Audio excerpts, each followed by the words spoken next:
So, a very good evening, respected IPs, distinguished guests, and dear friends.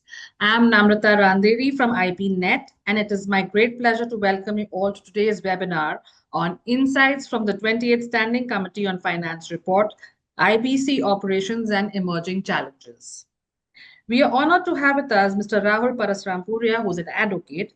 Sir, your presence here adds immense value to our learning community. Thank you for joining us today. This is the 63rd webinar in our series under IPNet, our platform dedicated to strengthening our professional capability and well-being through shared knowledge. Without further much ado, I invite Mr. Rajiv Kumar Agarwal, member of the National Executive Committee and Regional Head of IPNet East, to deliver our welcome address. Rajiv, sir, over to you. Thank you, Namrata. Good evening, everyone. It gives me a great pleasure to welcome you to the 63rd edition of the IPNet webinar on the theme Insights from the 28th Standing Committee on Finance Report, IBC Operations and Emerging Challenges. We are honored to have one eminent speaker with us today, Mr. Rahul Parasrampuria. He is an advocate.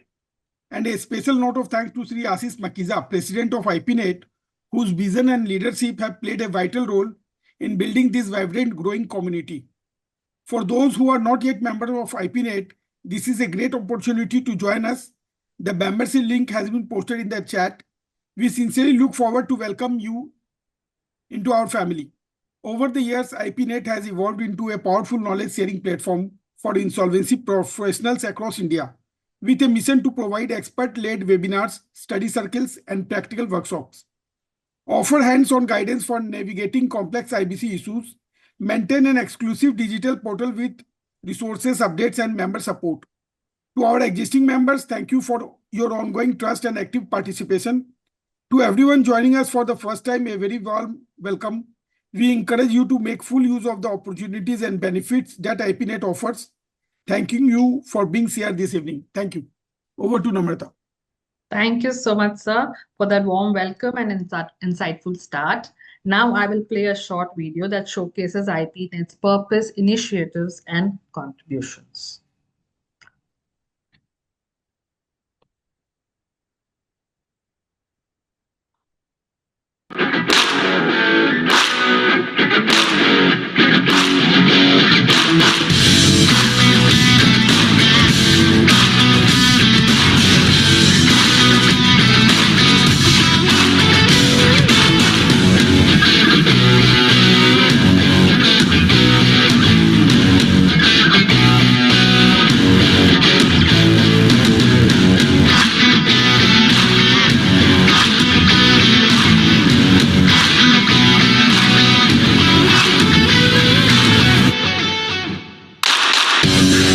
IPNet, India's professional network for insolvency excellence. Because every insolvency professional deserves a voice, a community, and a platform to grow.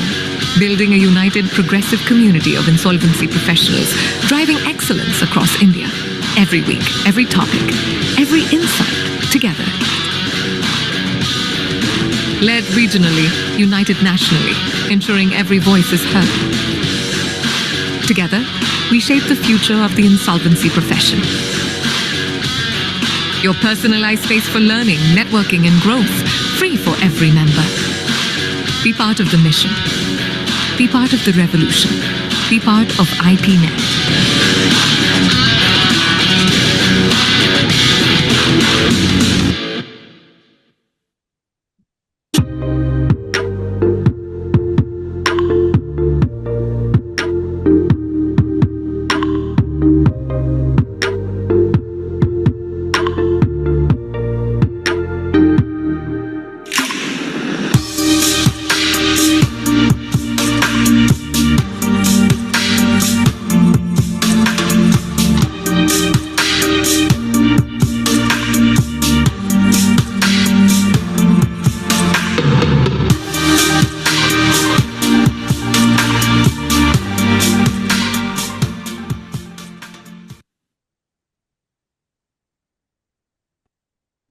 Thank you for watching. Now I request all our participants to kindly keep your videos on for better interaction. And now to introduce our esteemed speaker for this evening, I request Mr. Sandeep Singh to come forward and introduce Mr. Rahul Parasrampuria, please.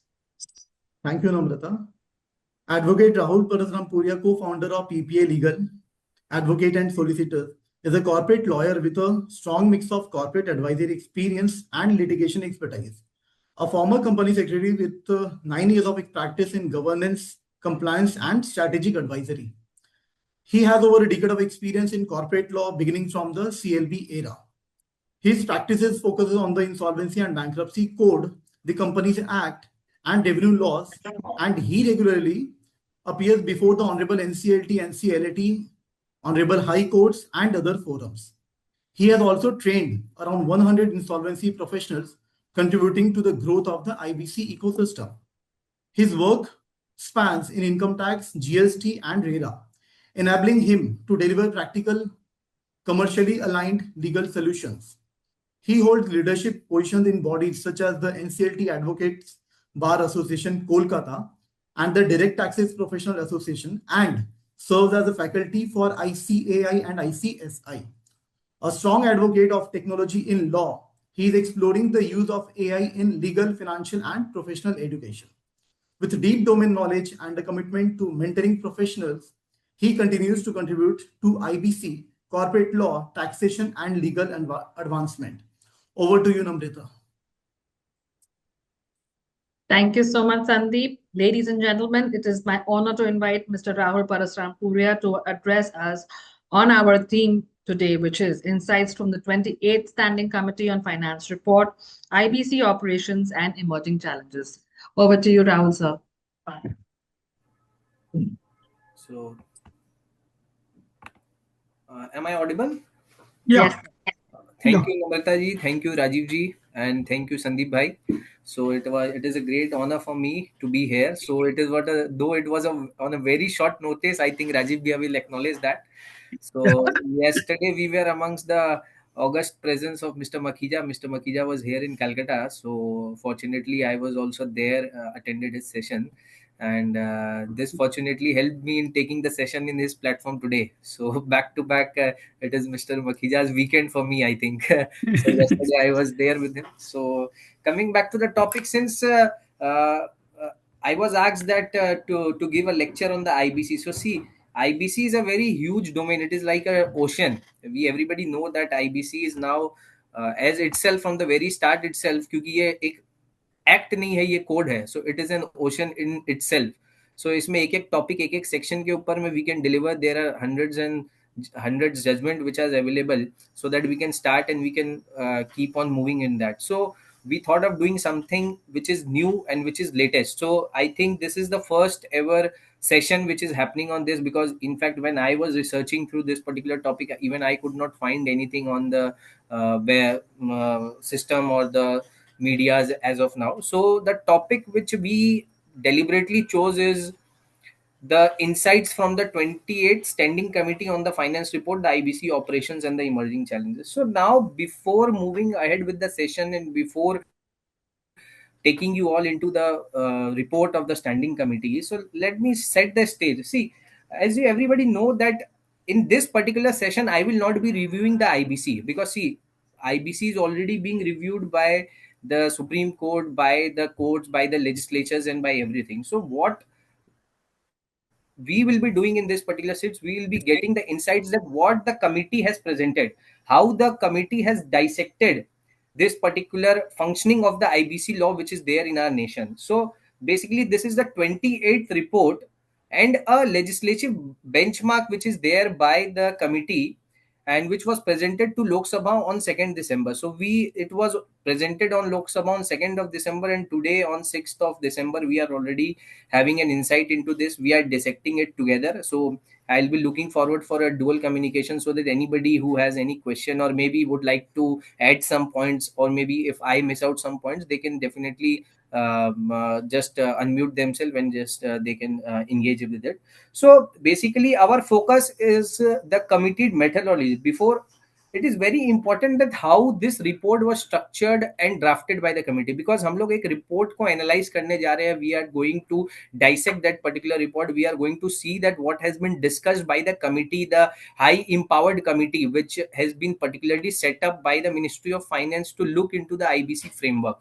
So first, before diving into the report, it is very important to understand कि committee ने क्या किया, what methodology the committee has adopted, क्योंकि then we will have a sense of respect toward the report, and then we'll have a sense of what you say, confidence over the report basically. So how they have gathered the evidence, what structure and arguments they have produced in this particular document, and how the complex issue has been translated into the clear policy and the mandate. So this everything which I'll be just speaking about that, so this is very important to know.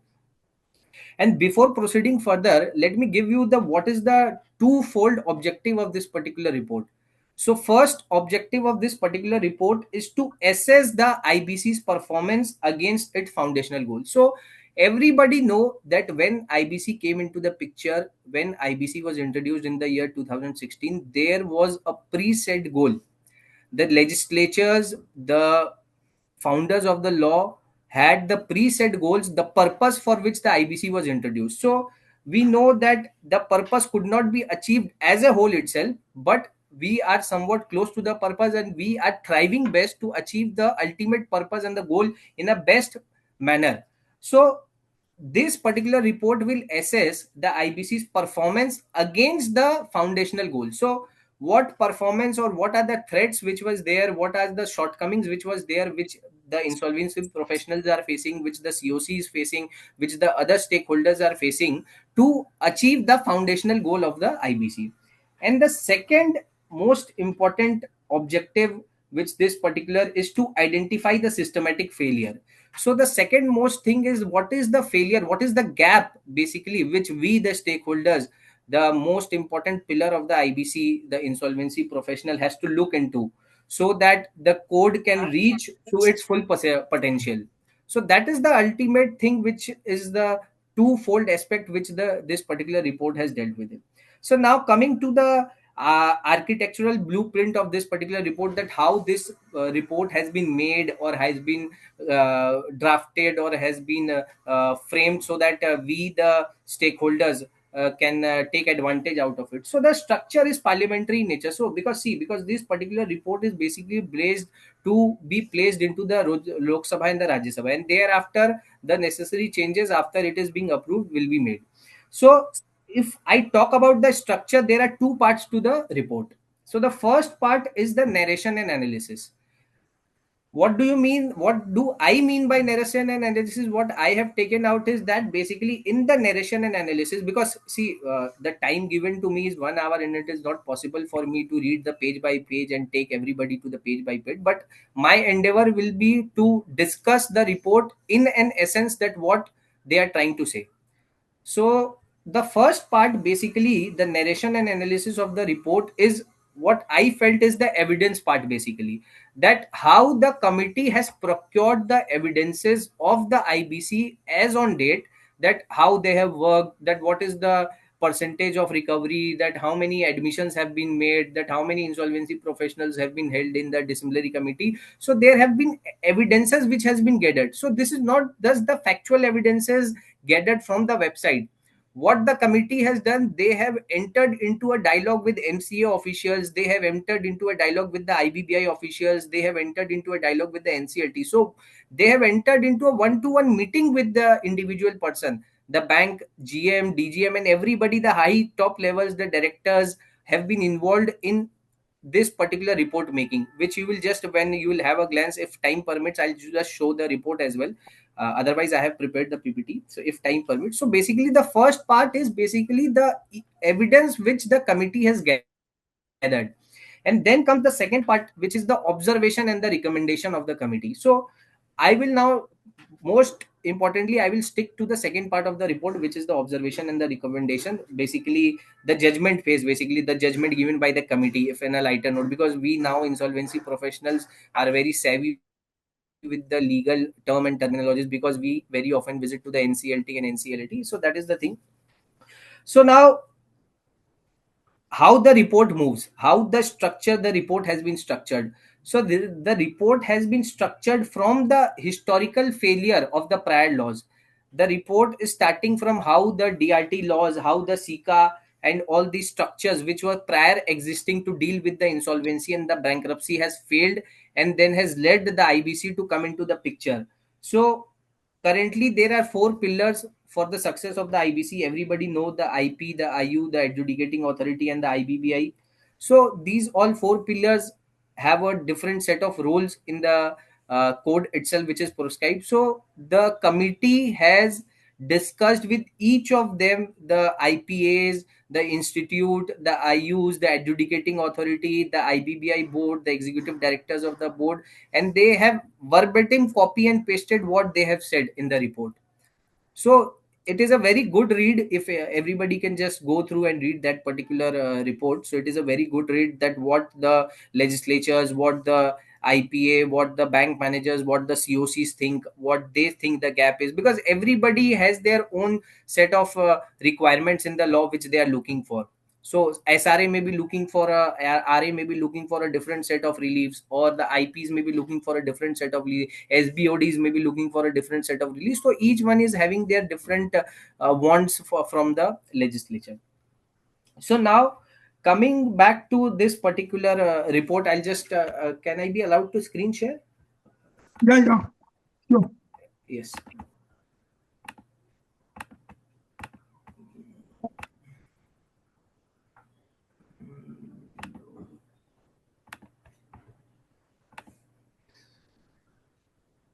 Can anybody just confirm whether my screen is It's visible. Visible, yes. sir. So this is the basically the committee review of the IBC performance and emerging issues. So the caption, in fact, when you go to the very first page of the report, when you will see the very first page of the report, the title given to the report is the Standing Committee of Finance 25-26, 18th Lok Sabha, review of working of insolvency and bankruptcy code and emerging issue. So this is the title, review of working of insolvency bankruptcy code and the emerging issue. So the title is very well given, and the same thing, IBC code has been reviewed, that what it has performed as on date March 2025, and what are the emerging issues which needs to be addressed as on date, so that further smooth working of the code is done and there is no hiccup with respect to the working of the code. So now coming back to the, just let me show some success figures which the IBC has given us as on date after the implementation. So the World Bank ranking, global ranking has gone to 52. This everybody know that the there is a dramatic leap in the World Bank ranking from 136th position to 52nd position in resolving insolvency by 2020. So this is the 2020 figure which is there, the last survey which was done. And then as on 31st March 2025, the code has successfully resolved 1194 companies. So there are 1194 companies has been resolved, with creditors realizing. So what is the amount which the creditors have realized? It is 3.89 lakh crore. So most significantly, the realization stands over 170% of the liquidation value. So this is with respect to some general figures so as to give you the success. But as in the very starting I said you, ये report जो है IBC का success दिखाने के लिए नहीं बनाया गया है. ये रिपोर्ट बेसिकली इन्होंने प्रेजेंट किया है गैप्स को दिखाने के लिए कि हम लोग कहाँ कहाँ अभी भी शॉर्टेज है और कहाँ कहाँ पे चेंजेस रिक्वायरमेंट है. So this report is not showcasing कि वो अपना वाहवाही नहीं कर रहे हैं कि हम लोगों ने ये सक्सेस हासिल किया. राहुल सर, यस, वो स्क्रीन आई थिंक वो स्लाइड शो दिख नहीं रहा है. आप कर लीजिए. Sorry, Please reshare the screen. It's not moving from the okay, I'm just resharing the screen. Just give me a moment.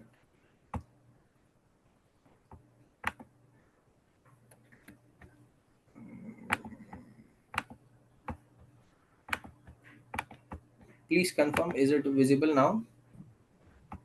It was visible, but the pages were not moving forward. अभी आ गया. अभी आ गया ना? Page. Yeah. Okay. Is it showing foundational success and the global? Yes. Okay. So that is what I was saying कि ये report जो है ना सक्सेस के बारे में नहीं बता रहा आईबीसी का, ये बेसिकली शॉर्टकमिंग फेलियर्स के बारे में बता रहा है कि हम लोगों को किस किस फेलियर्स को एड्रेस करना अभी जरूरी है, and what is the thing which the in fact the government, the IBBI, the committee, the standing committee of the finance, the Ministry of Corporate Affairs is also thinking to bring in, so that we can achieve further the better success.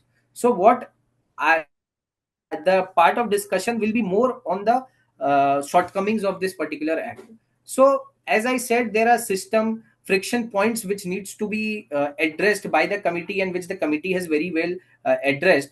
So the persistent challenge, as everybody knows, जो इस particular domain में practice कर रहे हैं, even मैंने देखा है अपने जो एक्सपीरियंस के हिसाब से, अगर मेरे पास एक दिन मेरे साथ क्लाइंट अगर जाता है एनसीएलटी, तो उसको भी ये सब चैलेंजेस के बारे में पता चल जाता है कि यहाँ पे डिले है, या एडमिशन होने में एनसीएलटी में टाइम लग रहा है, यहाँ पे हेयर कट ज्यादा है। क्योंकि आप जब एक एनसीएलटी जाते हो, एक दिन अटेंड करते हो, तो वहां पे आपको हर तरीके के मैटर कॉज लिस्ट में होते हैं। पहले सेक्शन 7, 8, 9 के मैटर है, फिर वहां पे रेजोल्यूशन प्लान अप्रूवल के भी मैटर है, फिर वहां पे आपके अलग तरीके के लिटिगेशंस भी है, 4366 है। तो अगर कोई एक जनरल पर्सन अगर कोई जाता है आपको अकंपनी करके, तो उसको भी पता चल जाएगा कि अभी क्या प्रॉब्लम चल रहा है।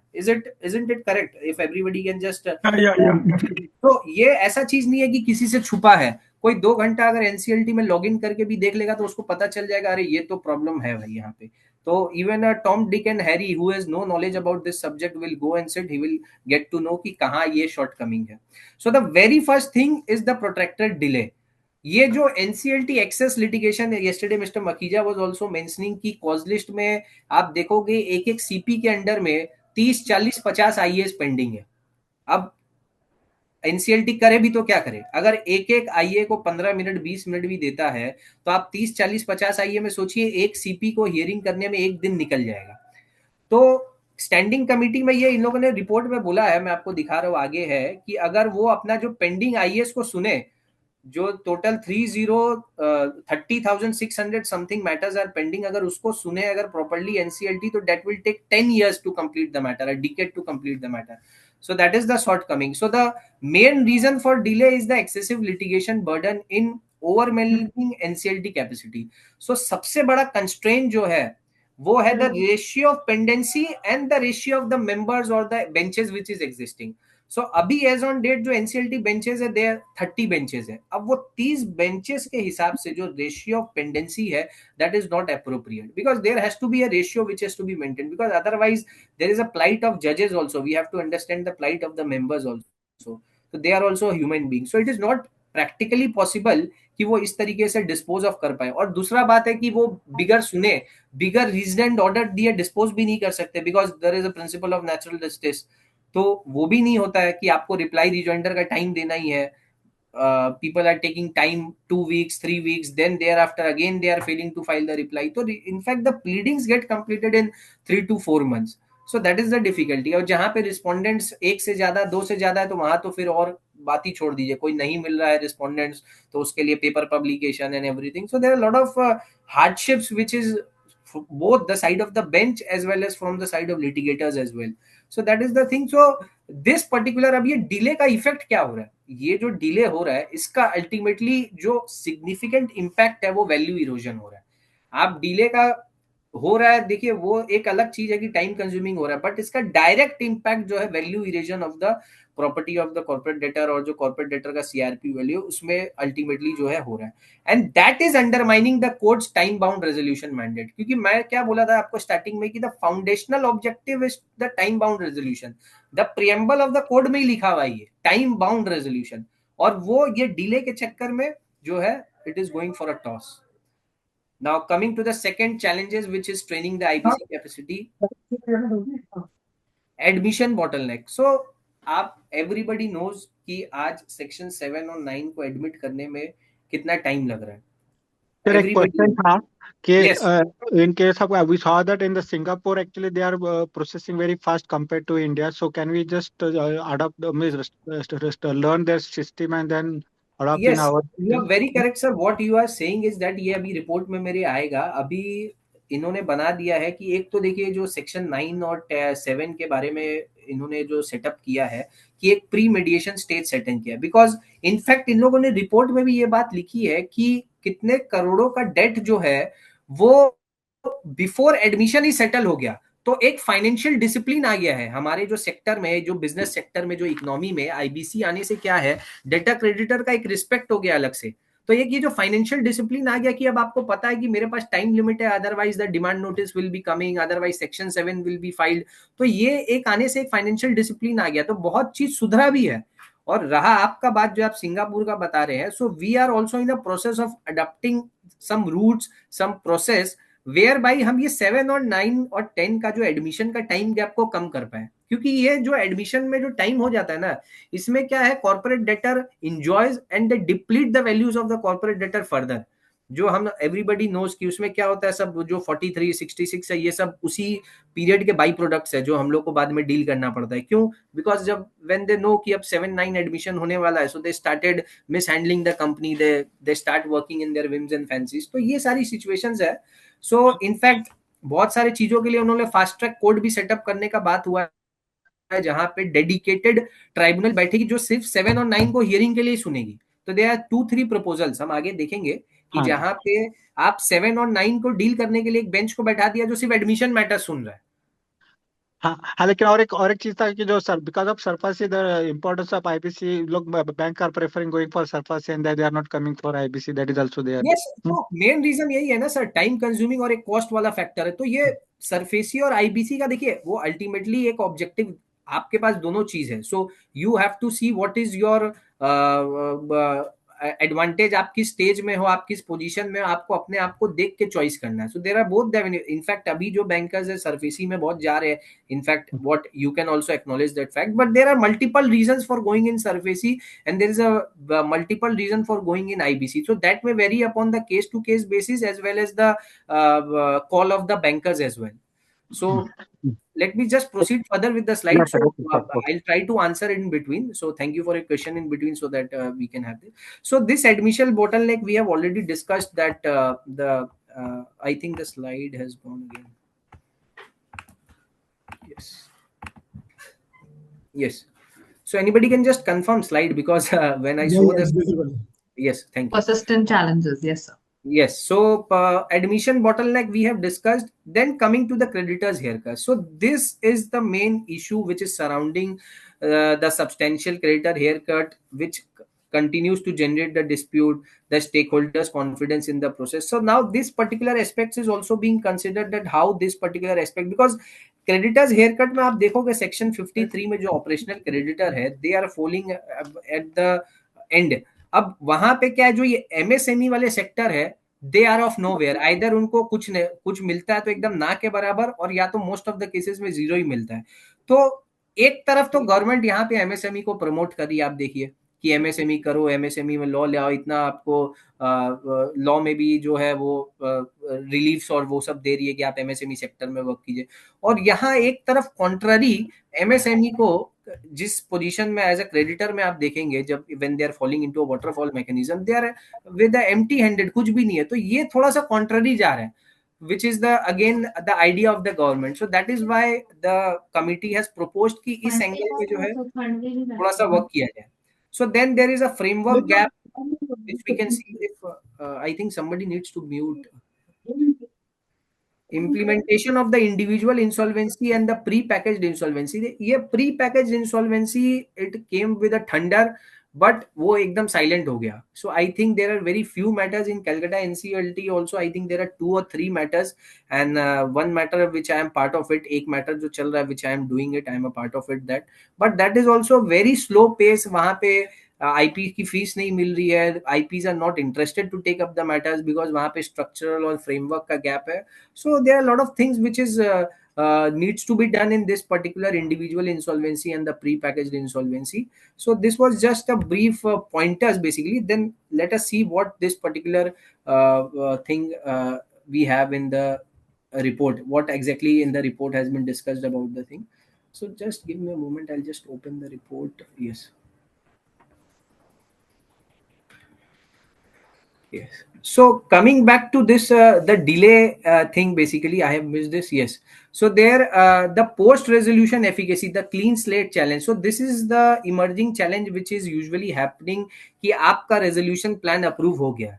अब उसके बाद जो ये clean slate और ये जो PMLA वाला issue है which is prevailing at a rampant. So वहाँ पे PMLA is trying to take over the assets of the company. तो आपका जो resolution plan approve हुआ है, that is ultimately a failure because otherwise you cannot give a conditional plan. आप conditional plan दे नहीं सकते हो. सो अब यहाँ पे this problem is there which they are trying to setup. Already उन्होंने एक अभी सर्कुलर से सेटअप किया है that special court needs to be approach, the IP needs to be approach for that particular special court.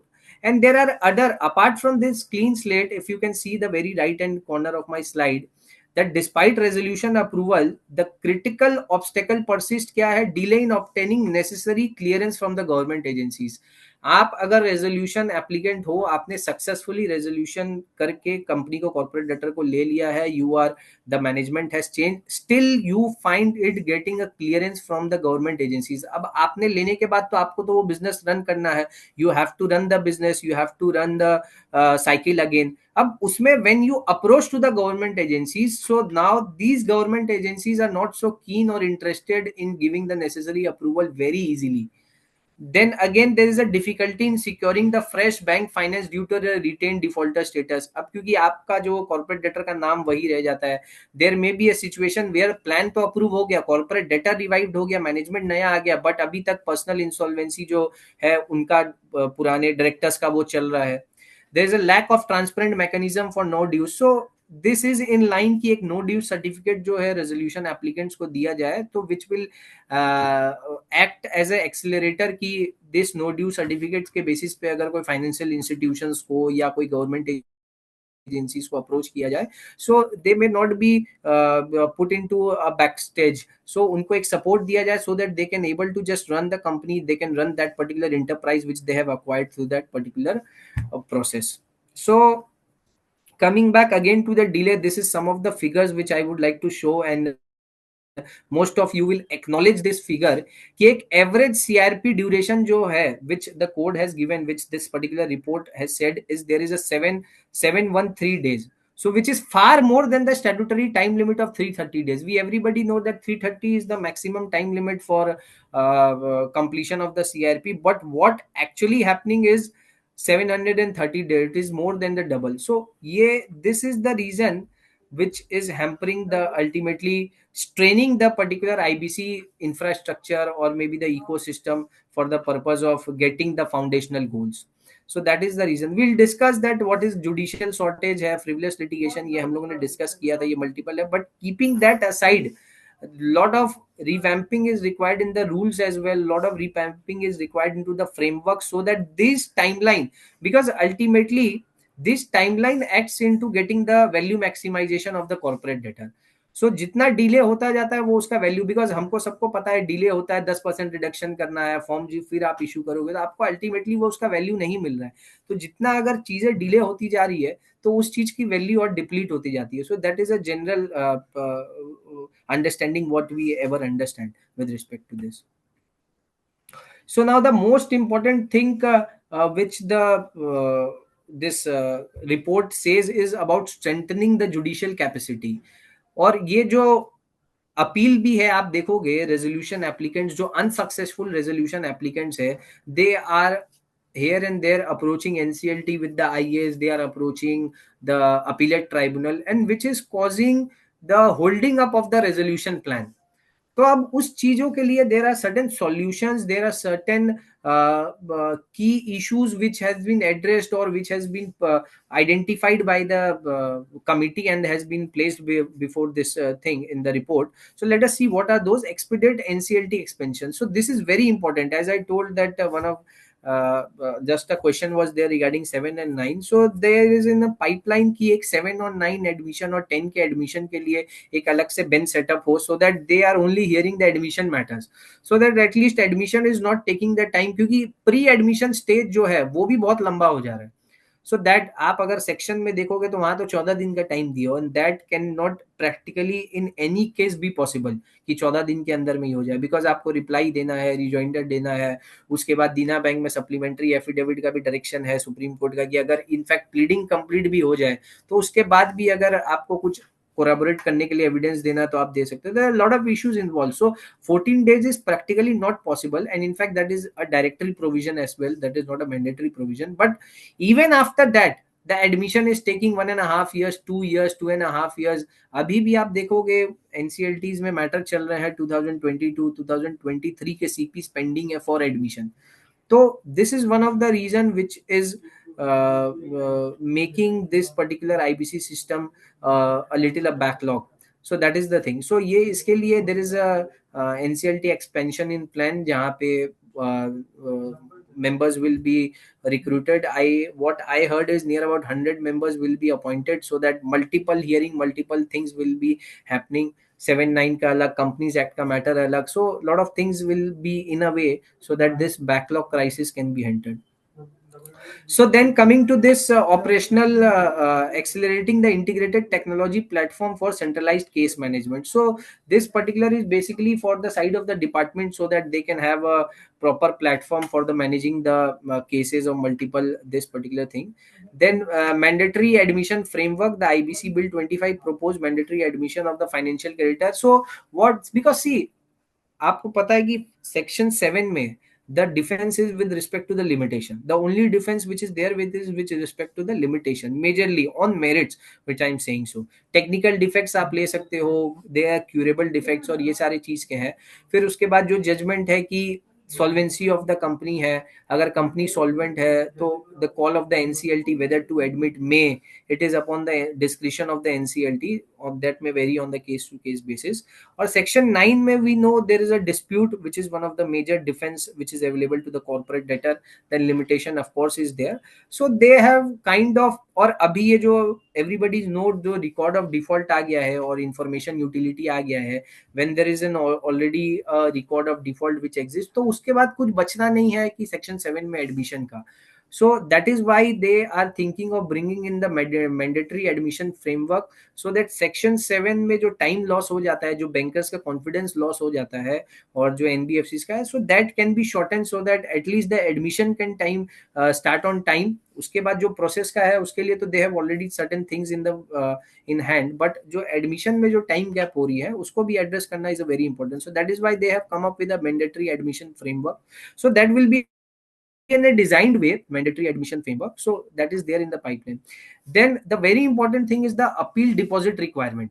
Ab they have asked IBBI to prescribe a mandatory upfront threshold deposit for unsuccessful RAs, because आप देखोगे most of the resolution plan applications में आप को पता नहीं है, plan application के लिए जा रहे हो, जज मैटर को सुन भी रहे हैं, अचानक से कोई इंटरवेन करके बोलेगा lordship I have filed an application, so this plan can not be heard, I am aggrieved, I am this and that and everything, I have a better to offer, there is a procedure irregularity, तो बहुत सारे चीज आ जाते हैं. So that is the reason unsuccessful RAs are always there. We don't know what is the intention, whether it is a mala fide, whether it is a bona fide, but they are there. So इसमें से जो successful जो actually लेना चाहते हैं और जो genuine होंगे, अगर वो डिपॉजिट का क्राइटेरिया आ जाएगा, so that will filter some of the unnecessary और द इनफ्रक्चुअस एप्लीकेशंस, जो बिना काम के एप्लीकेशंस है, वो सब थोड़े फिल्टर आउट हो जाएंगे. So what will be the advantage of that, जो एक्चुअल में आरए हुआ है, जो सक्सेसफुल आरए हुआ है, if he wins, if he has a merits in case, so there will be a chances that there will be a early solution to that particular IA. So that is the reason, to bring in the seriousness in the litigation, they have planned to bring in the appeal deposit requirement, so that the RAs can deposit the threshold amount, which will be decided in the due course, and then this. And then enhanced penalties. So now this is very important, that there will be penalties which will be prescribed for the frivolous applications, because everybody knows that NCLT में application file कर दिया, if you have to put something on hold, the notice is issued, then the connected matters goes for a toss. So उस case में क्या, when there will be a frivolous application, the penalties will be imposed. So what happens, this particular crisis of backlog of matters, the pendency of the matters, the number of IVs will step down. So what will happen, this stepping down will ultimately burden less, but so these everythings are with respect to the strengthening of the judicial capacity and dealing with the appeals with respect to that. So this I've already discussed about this thing. Yes.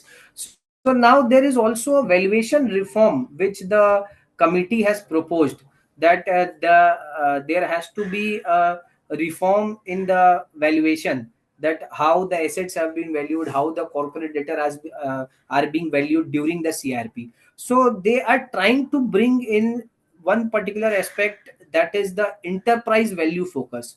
So when we everybody know that there is a fair value, there is a liquidation value. Now another valuation which they are trying to bring is the asset valuation must evolve to prioritize the enterprise value, reflecting the corporate debtor's true potential as a growing concern rather than liquidation potential area. क्योंकि अब हमको सबको पता है going concern sale has gone away, so there is going concern sale is no more in place. So now what factors which the RAs has to think, and so that there will be a better price will be fetched to the creditors, so they will have another valuation in place, that is the enterprise value in focus, so which will help in getting the better valuation of the corporate debtor, keeping in mind the future of the company, the potential of the company, so that the same can be dealt by the RAs and by the RP. Then again, we have a global outreach mandate with respect to this particular aspect, where creditors realization is concerned, that competitive bidding through the international outreach to enhance the competition. So now, in fact, the international RAs, the foreign institutions and everything, they will be allowed to bring in and bid for the particular resolution, so that there will be a competitive or enhanced competition. There will be a better realization or better values will be fetched to the corporate debtor. And what will happen, this will attract the quality resolution applicants as well. So that is one of the reason where the global outreach mandate is also in place, where the anybody from the world can come in and they can begin, because see, India is one of the target for across the nations, across the world, to do the business, because of our population, that whatever business we have, because of our population, we have a very good consumption in terms of anything, in terms of any sector. So that is the reason where the US countries, the UK countries, the other neighboring countries likes to invest in India. So this particular outreach mandate of the world coming in and making a investment, or say being a resolution applicant, will help getting a better value. Then strengthening the SOP. So establishing the clear cut standard operating procedures for the liquidators and the registered valuers with mandatory audit trails. So अभी तक क्या था कि आप देखोगे जो valuers है उनका कोई ट्रेल नहीं होता था कि वो कैसे वर्किंग करके वैल्यूएशन लेके आए, because see there are lot of things which is there gray areas which are there with respect to the valuation of the concern, because there are also instances, because आप देखोगे बहुत सारे valuers का भी disciplinary proceedings चल रहा है, बहुत सारे इंसॉल्वेंसी प्रोफेशनल्स का भी डिसिप्लिनरी प्रोसीडिंग्स चल रहा है, where they may be hand in gloves with the management और may B some of the creditors और may be anybody of them. तो उनके लिए भी एक ऑडिट और जो है एक रिव्यू मैकेनिज्म हो, सो that particular activity can also be made more accountable, so that better results come out of it. So that is the reason they have put in place to strengthen this particular SOP, so that the valuers also have to maintain this particular trails, that how they have done the valuation, what is their finding, what is the paperwork and everything. So this will make the process more accountable. So that is with respect to the accountability of the liquidators and the registered valuers. Then we have a periodic revaluation. So fresh valuation after specific intervals with mandatory post resolution valuation reviews to ensure the accuracy and fairness. So अभी देखो आप कितने बार क्या होता है, अब जैसे हम लोगों ने देखा एक इंसॉल्वेंसी प्रोसेस, CRP प्रोसेस 713 दिन चल रहा है और आपने वैल्यूएशन करवाया सपोज फर्स्ट मंथ या सेकंड मंथ में, and now the plan is being there or the invitation is there after 2 years, 2.5 years down the line. तो वो valuation का जो ultimately output है, so this will 100% differ or with respect to most likely to differ from that of the valuation if that is done today. So that periodic revaluation need to be explored for fresh valuation after the specific interval. Suppose कोई interval है जहां पे आपने एक matter appeal में चला गया, आपका CRP स्टे हो गया after considerable period of time, तो वहां पे क्या है वो प्रोसेस स्टेड हो गया, आपने वैल्यूएशन पहले करवाया but there is a process of inviting the bids after the 1 year or 2 year down the line. तो उस स्टेज में क्या है, periodic revaluation required होगा. So that everything has been put in place so that insolvency professionals and the chartered accountants can justify the valuation reports, that how the company value is there, what is the functioning and the enterprise value is there with respect to the company, and so that better amount can be fetched for the resolution with the enhanced professional scrutiny through the audit trails. तो ये सारे चीज in place है so that more transparency, more trust toward the process is made from the side of the stakeholders. ये सब चीज अगर in place रहेंगे तो क्या होगा, पूरे सिस्टम में एक trust, sense of trust develop होता है towards this particular law. Then coming to the next slide. Yes. So now this statutory overlap crisis, the IBA, IBC and the PMLA, which I have discussed. If you can see this particular chart, the time graph, the PMLA attachment. Suppose if ED attaches the CD assets before or during the CRP. So now what happens is the asset value gets eroded. हम सबको पता है अगर PMLA उसको attach कर लेगा तो जो RA आ रहा है या कोई भी आ रहा है, so the value will be eroded at a very bad amount. So the attached assets reduce resolution plan viability. अब वो resolution plan का viability को भी जो है affect कर देता है. So now there is a deterrence from the RA because the quality resolution applicants will withdraw due to the uncertainty, because it is uncertainty whether the PMLA will release those assets, whether the PMLA, what actions can be taken by the PMLA. It is very difficult to predict the actions of the PMLA as well. So now after this particular introduction, the IBBI has issued a circular. Everybody knows that it was a very recent circular where the insolvency professionals have to file an application before the special court under the PMLA, under section 8 of the PMLA for the asset restitution. So these are some of the remedial mechanism which has been provided with respect to this so that the special court can intervene and can allow, because what happens is that this particular aspect will then help in leading to the higher realization. So this particular exercise has to be done either in the early stage by the IPs where in their case there is a intervention of the ED or of the PMLA. So this exercise needs to be done at the very early stage so that these can be mentioned in the information memorandum and a better value can be fetched for the corporate debtor.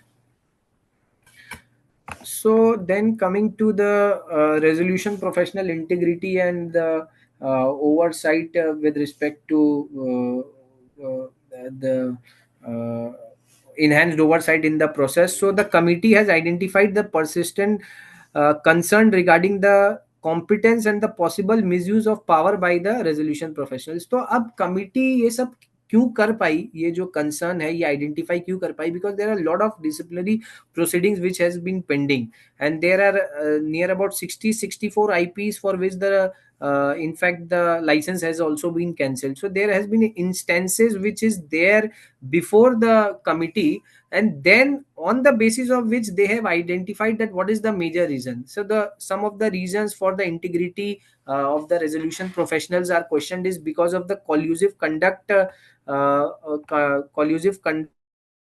with the erstwhile promoters. Then there is a suspected round tripping of the ownership कि आप कैसे भी करके उसको जो है ownership को घुमा फिरा के वापस promoters के पास है. Then there is an inadequate professional expertise because कोई sectors ऐसे हैं, कई sectors है जहाँ पे professional expertise जो है inadequate है. And there is a conflict of interest in appointment process. So there are a lot of things which is there, and these are the concerns which has been identified. So that the success, everybody knows, in fact all will agree this, nobody will disagree with respect to this. With everybody I mean the adjudicating authority, the IBBI, not only the RPs, the other stakeholders will agree that the success of this particular law practically depends on the RP. So everybody knows that the success is attributed to the RP. It is the RP's strength, it is the RP's weakness which will lead to the success of the corporate debtor who drives the entire resolution process. So that is the reason any compromise in the professional integrity will threaten the credibility of the court's objective. So that is why the report has highlighted that the RP has to maintain the integrity in a very strict manner, so that the object of the code or the credibility of the code is not threatened. So that is the reason. So in fact, there are some figures which is there. If you can see, the IBBI has issued 73 disciplinary orders against the RPs in the last year alone. So last year ka figure has 73 disciplinary orders. So what this demonstrates is that there is a serious enforcement commitment. However, the lengthy accountability process requires COC action under Section 25 before approaching NCLT and then fundamentally revisiting. So these particular aspects is actually the need to be dealt, so that the RP's integrity and the professionalism for which they have proposed that there has to be a proper training, and there has to be a proper audit trail, like I told. There has to be a post resolution valuation. There has to be SOPs which has to be in place, so that the roles of the RPs, lost of the liquidators, can be checked whether these SOPs has been followed or not. So now one of the important discussion point is with respect to the home buyers right. So most of us who are dealing with the matters where the home buyers are involved, so they are faced with the challenges, because ultimately, if we think from the side of the home buyers, they are at the mercy, because they have invested their hard-earned money into the IBC. They have into the project, into acquiring that particular home, and now that corporate debtor goes into the resolution or maybe the process. So this creates a serious hardship, or maybe a hand to mouth situation for this particular home buyers. So there is something in place for the home buyers which is expected from the committee, so that there can be some reforms is there, so that there can be the operationalization of the home buyers and their protection. So let us see. देखिए, everybody knows that the IBC was made to make the thing easier for the home buyer. अब जो IBC में ये जो home buyer वाला thing को लेके आया था, कि जहाँ पे home buyers can also fine a section 7 application, so it was made to make things easier for the home buyer, but ऐसा एक्चुअल में हुआ नहीं. अगर एप्लीकेशन तो फाइल हो जा रहे, but the problem is where the requirement of the COC. अब जो 66% COC को अग्री करना चाहिए, so that the rules or the relaxation can be made for the home buyers, तो वो in place नहीं है. So that particular COC, the 66% voting threshold, undermines the intended concession. तो वहां पे क्या है, home buyers लोग का जो interest है, that is getting affected. So the legislative intent with respect to the bringing in the home buyers into the whole insolvency framework is somewhat getting undermined because of the requirement of the 66% COC voting share. To approve this relaxation creates a formidable barrier. So that this is one of the formidable barrier which is there in place for this. तो अब इसके लिए committee ने क्या propose किया है, क्या recommend किया है, तो आप देखोगे the committee has recommended that revisiting and simplifying the eligibility rules for home buyer groups so that the benefit becomes meaningful. So now the committee has proposed to reconsider the eligibility criteria for the home buyer must be fundamentally reconsidered to enable practical submission of resolution plan. तो अब हम लोग को पता है block wise, phase wise ये सब resolution plan आ गया है. रिवर्स CRP भी था पहले with respect to this real estate matter. तो lot of things, lot of judgement driven law has also been developed with respect to the home buyers. अब देखो NCLT और NCLT जो है होम बायर्स के केस में आप देखोगे they are bound by the law. But अब जहां पे होम बायर्स इन्वॉल्व है, जहां पे इस तरीके का सोशल इशू इन्वॉल्व है, there are lot of home buyers are involve, तो वहां Supreme Court can entertain under the article 142. तो वहां पे Supreme Court can entertain seeing that the plight of the home buyer, that how they have been maybe if I can say so cheated, or maybe they have been duped because of this particular corporate debtor. So NCLT और NCLT basic कुछ कर नहीं सकते, because see they don't have powers under article 142. They are driven by the rules and regulation और जो NCLT act में दिया हुआ है, so they are bound by that. So ultimately some relief can be expected out of the Supreme Court, जो Supreme Court ने, the Honorable Supreme Court time and again has given to the home buyers as well. So that is the thing. So there is a reconsideration which the committee has proposed, so that simplifying the eligibility rules so that the home buyers in a group can form and can give a resolution plan and this particular aspect as well.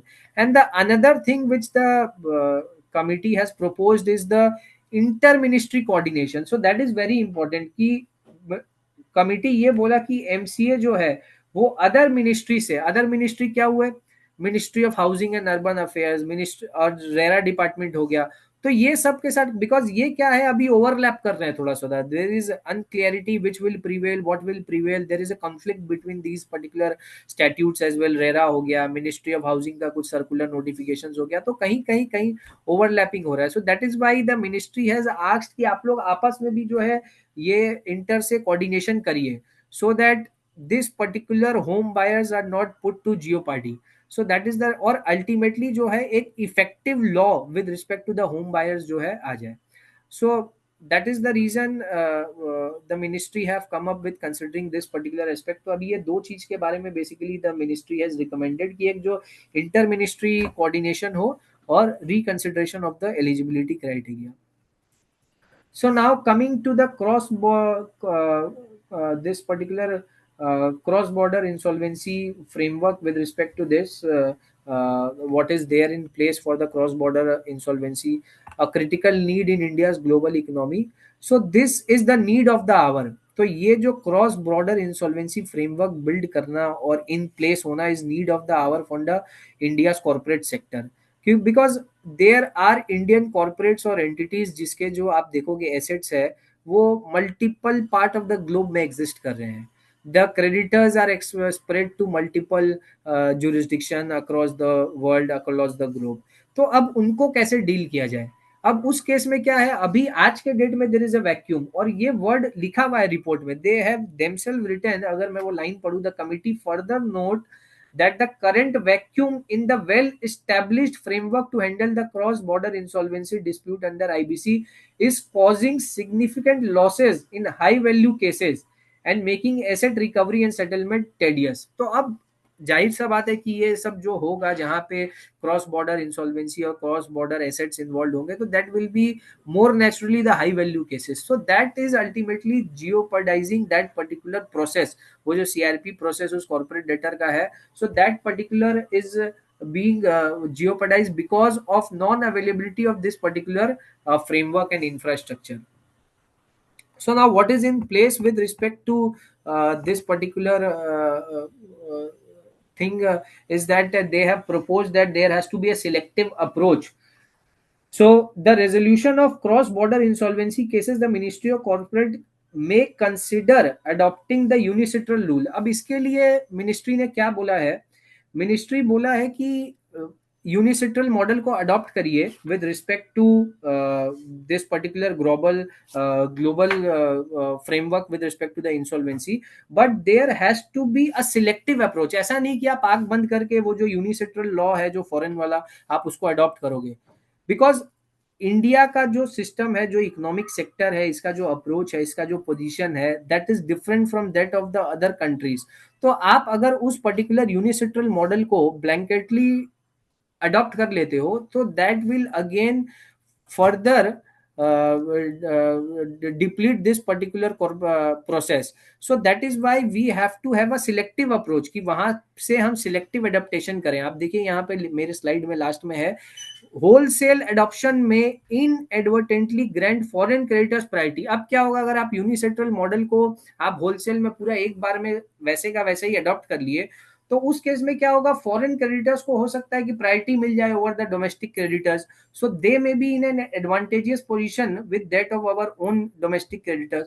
So that is why जो हम यूनिसेट्रल model law को अगर हम regarding the cross border adopt करें, so there has to be a selective adaptation. So that is what which has been proposed by the committee in its report कि आप unilateral model को selective basis में on a case to case basis, seeing the economy of our country, seeing the creditors of our country, आप उसके बाद जो है this decision should be taken.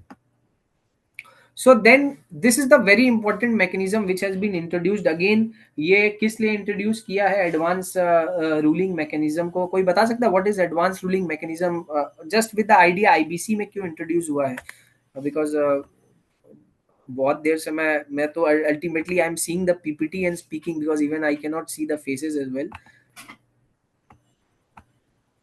So what is the advanced ruling mechanism basically with respect to this particular thing? Anybody? Same logic with indirect taxes and direct taxes. They are having advanced ruling. Perfect. So most of us So are that chartered accountants. we have a Yes. So most of us are chartered accountants and we all know कि advanced ruling हमारे लिए कोई नया word नहीं है IPs के लिए because we are having a qualification of CA and CS. तो जैसे कि GST में अब वो सेम वर्ड लिखा हुआ है, माने आप अगर आप वो मैं एक बार राजीव जी के साथ शेयर कर दूंगा जो रिपोर्ट है और अदर्स में download it from the net. तो वहां पे जस्ट मैं एक स्टार्टिंग लाइन पढ़ता हूँ. The committee note that a mechanism for advanced ruling such as the one used in GST regime to provide certainty and preempt post litigation dispute is currently absent in IBC. तो government को लगा, ministry of finance क्योंकि GST regime को भी देखती है, तो उसको लगा कि वहां पे जो ये एडवांस रूलिंग मैकेनिज्म है ये बहुत सक्सेस दिया है टू प्रीएम्प्ट द लिटिगेशन, कि भैया यहाँ पे क्लियरिटी आ जाता है कि इस पर्टिकुलर चीज को एडवांस रूलिंग करके आप जब ऑब्टेन कर लेते हो तो you know the clarity whether to proceed with this और not. So this clarity or this certainty of bringing in advance ruling into this mechanism will definitely help to tackle the current problem. तो ये सारे चीजों को help करने में काम आएगा. That is why they have brought in to place in this particular advance ruling mechanism so that this procedural gap of increasing legal community में जो एक डेफिशिएंसी है to generate the unnecessary uncertainty and subsequent litigation, so this will be handled through this advanced ruling mechanism. और अभी current problem क्या है आप देखोगे, there is a lack of pre-admission clarity. So that pre-admission clarity leads to the procedural ambiguity and post admission disputes. तो वहां पे आप देखोगे बहुत सारे तरीके के टाइटल को लेकर डिस्प्यूट्स है, there is arbitration going on, there is अब लैंड टाइटल को लेके बहुत सारी चीजों को लेकर डिस्प्यूट्स रहता है, ऑलमोस्ट हर मैटर्स में कहीं ना कहीं को टाइटल को लेके. So that all things can be handled when there will be an advance ruling mechanism in place. So then unnecessary जो litigations है undermines the court prioritized objective of the time bound resolution. So this is the systemic impact which is there and this will be addressed. देखिए ultimately objective आप जब overthrow करोगे तो दो तीन चीजों को माइंड में रख के ये रिपोर्ट बना. एक तो कि एनसीएलटी को बर्डन कम किया जाए और ये जो फ्रिवलेस लिटिगेशन है इसको डील करना. तो ये अभी तक हम लोगों ने जितना भी चीज देखा वो उसी सेंट्रिक है, मतलब जो there are many parts to that, उस चीज तक पहुंचने के लिए बहुत सारे पार्ट्स बनाए हैं, बट अल्टीमेटली ऑब्जेक्टिव जो ये जो अल्टीमेटली डिले हो रहा है प्रोसेस में, because this delay is the very essence which is causing the hardship in attaining the value of this corporate debtor. तो ये चीज को आंसर करने के लिए उन्होंने अलग अलग फैक्टर को लेके आया. अब जैसे 7 and 9 में you will find the mediation has been introduced. अब जैसे एडीआर है, this they are proposed to, जैसे कमर्शियल कोर्ट एक्ट में everybody knows there is a mediation in place where the first a pre-institutional mediation has to be done, then the commercial dispute can be filed. So अब यहाँ पे क्या है, the ministry, the standing committee has asked to promote the mediation so that these ADR alternate dispute resolution mechanism can be in place. और ये जो ADR है they are promoting it and drawing it from the international best practices. आप देखोगे बाहर, in fact अभी India में भी मीडिएशंस बहुत जगह हो गए हैं. In fact the courts are promoting to mediate the issue. आप चेक बाउंस में भी देखोगे तो आप छोटा से छोटा चेक बाउंस के मैटर में भी आप देखोगे तो the session courts are and the trial courts are saying कि आप पहले मीडिएशन में रेफर कीजिए, उसके बाद ये मैटर में ट्रायल चालू होगा. तो ADR is a very good way to end a dispute and to come and arrive at a settlement so that there is no burden on the judiciary. So that is the reason, in fact, now the IBC will also promote to get into the mediation, and then the reason being to reduce the load of the court, and then efficient conflict management. So this will enable the IPs to manage the inter-creditor or debtor-applicant disputes before the NCLT escalation. अब NCLT में जाने के पहले और इस तरीके से situation के पहले this will help in better effective management for the insolvency professionals as well. So the this is the very evolution stage. अब इसमें देखते हैं कि मीडिएशन किस तरीके से प्लेस में आएगा सेक्शन 9 में, सेक्शन 7 में. जैसे ओटीएस तो ऑलरेडी है ही, वो एक काइंड ऑफ सॉल्यूशन है जहां पे आप कोर्ट जाने के पहले the corporate debtor settles with the bank. But how this framework will be designed before the issue of demand notice और after the issue of the demand notice. So let us see what is there. A committee has proposed that this particular thing needs to be done, and then the procedure need to be designed by the IBBI and the MCA committee. Let us see what is about this. Then coming to the next slide, avoidance transaction. So now this is one of the important thing which every IP will acknowledge. अब थोड़ा सा figures पे बात करें कि क्या है, जिससे कि आप सबका अटेंशन यहाँ पे आएगा. As on date, total avoidance Rahul application. Slide change नहीं हुआ है, एक बार चेक करो ना. Okay. या it's correct. So total avoidance transaction application submitted as on date 1326. तो अभी as on date 1326 applications filed. ठीक है. अब what is the value involved in applications में? value क्या involved था? 3.76 lakh crore. And what is the actual recovery? That is only 7500 crore rupees. तो आप उसका परसेंटेज देखिए, it is less than the 2% of the total value. So now this is very important aspect which needs to be dealt in by this. अब इसके लिए committee ने क्या propose किया है? कमिटी बोला है कि आप जो है एमसीए और आईबीबी जो है मिल के ईडी के साथ बैठो, आरबीआई के साथ बैठो, मिल के काम करने के लिए. ये चीज लिखा है आप राइटिंग में, आईबीबीआई ने यहाँ पे लिखा है. इफ आई में just read, it is just one para. The committee, yes, just give me a moment. Yes, the committee therefore recommend that given the significant value erosion caused by these activities I mean 43, 45 and 66, the Ministry of Corporate Affairs and the IBBI must enhance their coordination with RBI and ED to strengthen forensic audit capabilities during the CIRP. तो ministry ने चला के बोला है कि आप MC और IBI जो है ईडी और आरबीआई के साथ में मिलके काम करें, so that this particular activities can be trapped और they can be make to a minimal level. And now what further recommendation just did the committee has recommended? The committee has recommended that the framework should be amended to explicitly empower RPs to conduct deeper.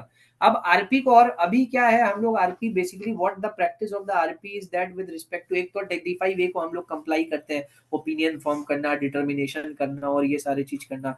और उसके बाद क्या है, what we generally do is we generally give outsource our work to the transaction auditor, and based on that transaction audit report we file an application. तो कभी कभी आप देखोगे अदर साइड, हम लोग एज अ आरपी, सपोज आज हम argue कर रहे हैं और हमारा other side as a SBOD argue कर रहा है या एज अ रिस्पोंडेंट आर्ग्यू कर रहा है 4360, वो क्या बोलता है? वो बोलता है sir RP has not applied it's mind. क्यों? वो बोलता है आपने सीधा रिपोर्ट आया, रिपोर्ट को कॉपी पेस्ट करके एप्लीकेशन में लगा दिया और यहाँ पे फाइल कर दिया.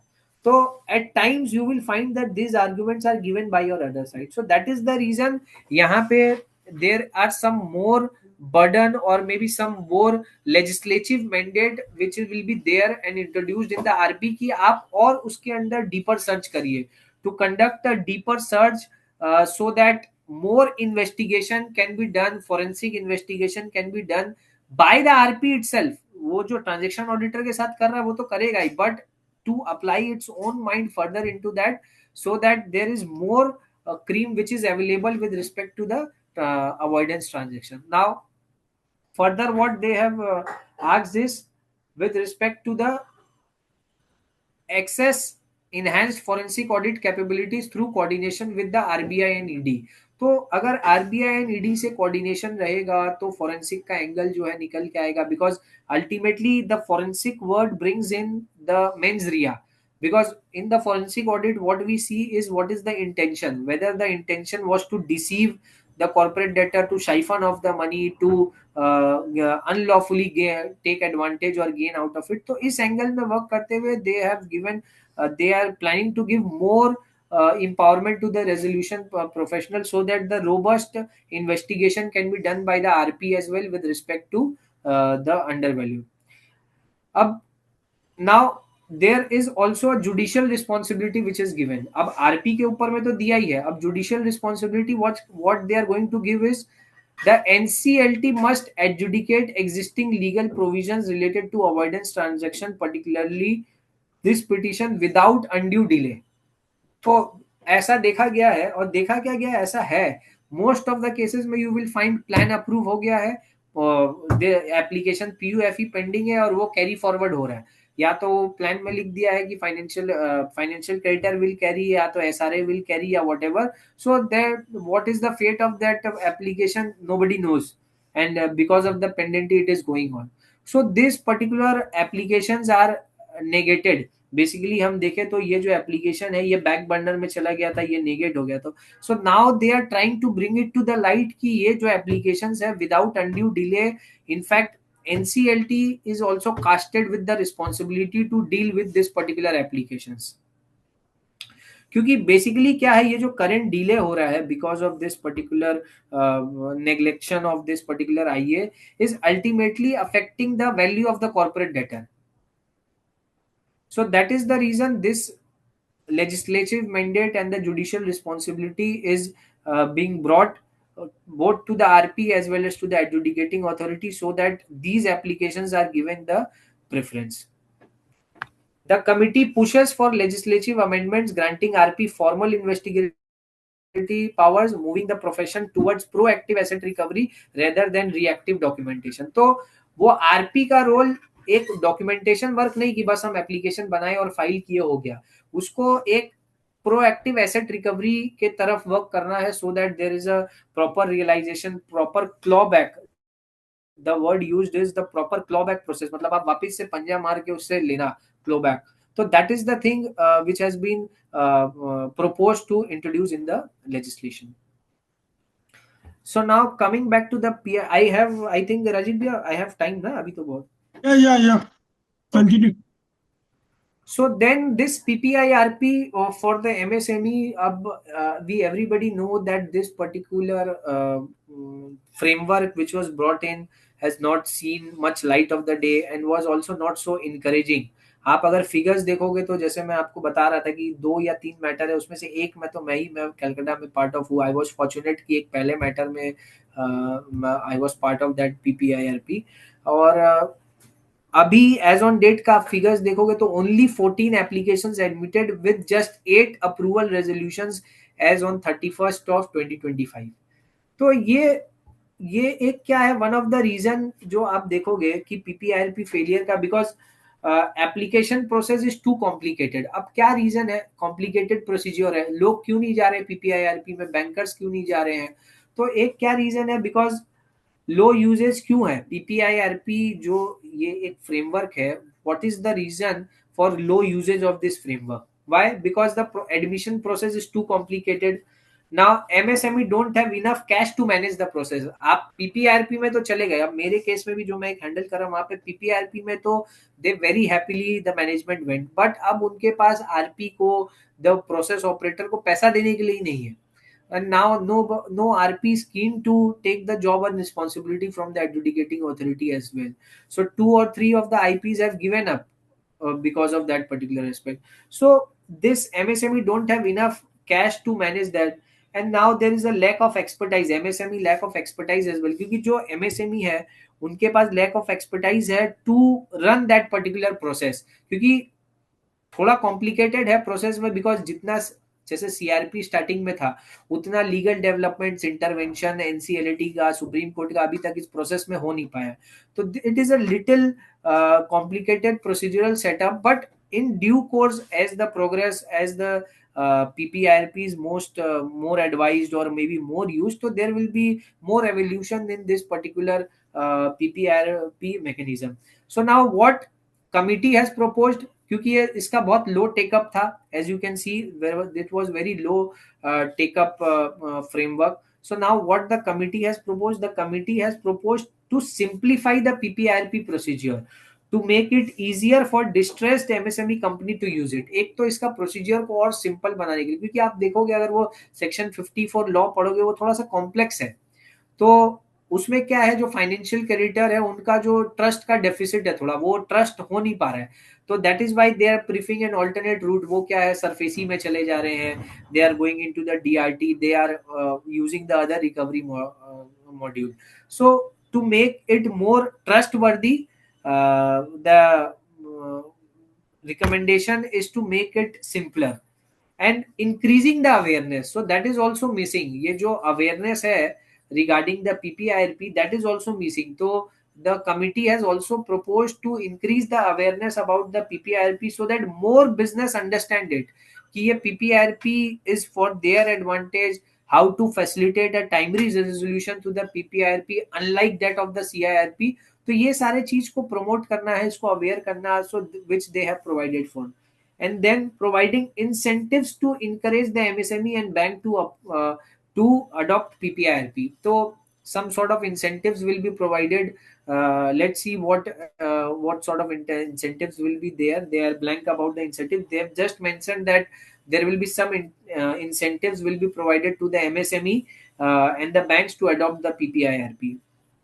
Then the committee has recommended to issue clear guidelines for banks and financial institutions so that they can resolve MSME cases quickly and effectively with the help of the PPIRP. So there will be a guideline in a place, there will be a structure, there will be a standard procedure apart from the existing, if I may say so, a little complex law, so that the MSME can take best use. Because ultimately, जैसे मैं starting में भी at the very start of my session I told कि एक तरफ तो government MSME को promote कर रहा है, और आप अगर आईबीसी में देखोगे एमएसएमई, तो MSME has gone for a toss. So this is very contrary of the same government, where one way they are promoting the MSME and the other way the MSME are not being given heed in this particular regime. So that is the ultimately the ironic failure of the system, if I can say so. तो अब उस चीज को in place में लाने के लिए government को रियलाइज हुआ कि एमएसएमई को इतना ध्यान नहीं दिया जा रहा है दिस पर्टिकुलर डोमेन में, फ्रेमवर्क में. That is why they are looking more of resolution, because see MSME ultimately is the backbone of the economy, everybody knows that. तो अब उस चीज को उनको वर्क करना, उनके ऊपर कॉन्फिडेंस लाना, उनको encourage करना, that is very important. So now the government has also focused MSME centric in this regime, insolvency and bankruptcy court regime as well, so that they can have MSME can place trust on this particular process. Yes, so now this is the most welcome, which I as a practicing advocate before the NCLT find it कि ये बहुत जरूरी है, माने from the side of the litigator as well before the NCLT, कि there has to be a dedicated rules. कि एक देखिए, yes. Excuse me. Sir, I think we are still on slide 18 on the screen. If we can just. Okay, I think this. Why is the slide not changing? Just, is it okay? Dedicated IBC adjudication rules? No, it's not so. We can't see actually.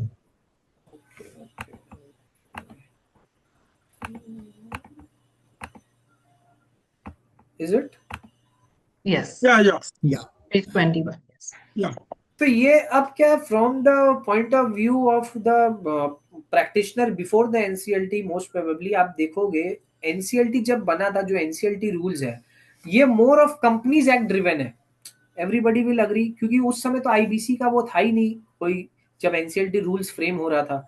IBC was in place, but nobody knew that the IBC will be in pipeline and the adjudicating authority will be NCLT. तो IBC के जो existing rules है वो more point of view of the companies act ही बना था और generic in nature है, और वो जो है इंसॉल्वेंसी मैटर्स के लिए डिजाइन नहीं है इस तरीके के रूल्स. कितने जगह आप देखोगे जो रूल्स है, कभी कभी जब हम लोग कोर्ट में आर्ग्यू करते हैं, whenever we refer to the rules, तो वहां पे क्या है, वो एक जेनरिक रूल बना हुआ है, but there is no other option. अभी भी हम लोग देखोगे आईबीसी में भी हम लोग रूल 11 में एप्लीकेशन फाइल करते हैं, रूल 49 फाइल करते हैं, रिवीजन ऑफ ऑर्डर्स के लिए, रिकॉलिंग ऑफ ऑर्डर्स के लिए रूल में फाइल कर देते हैं.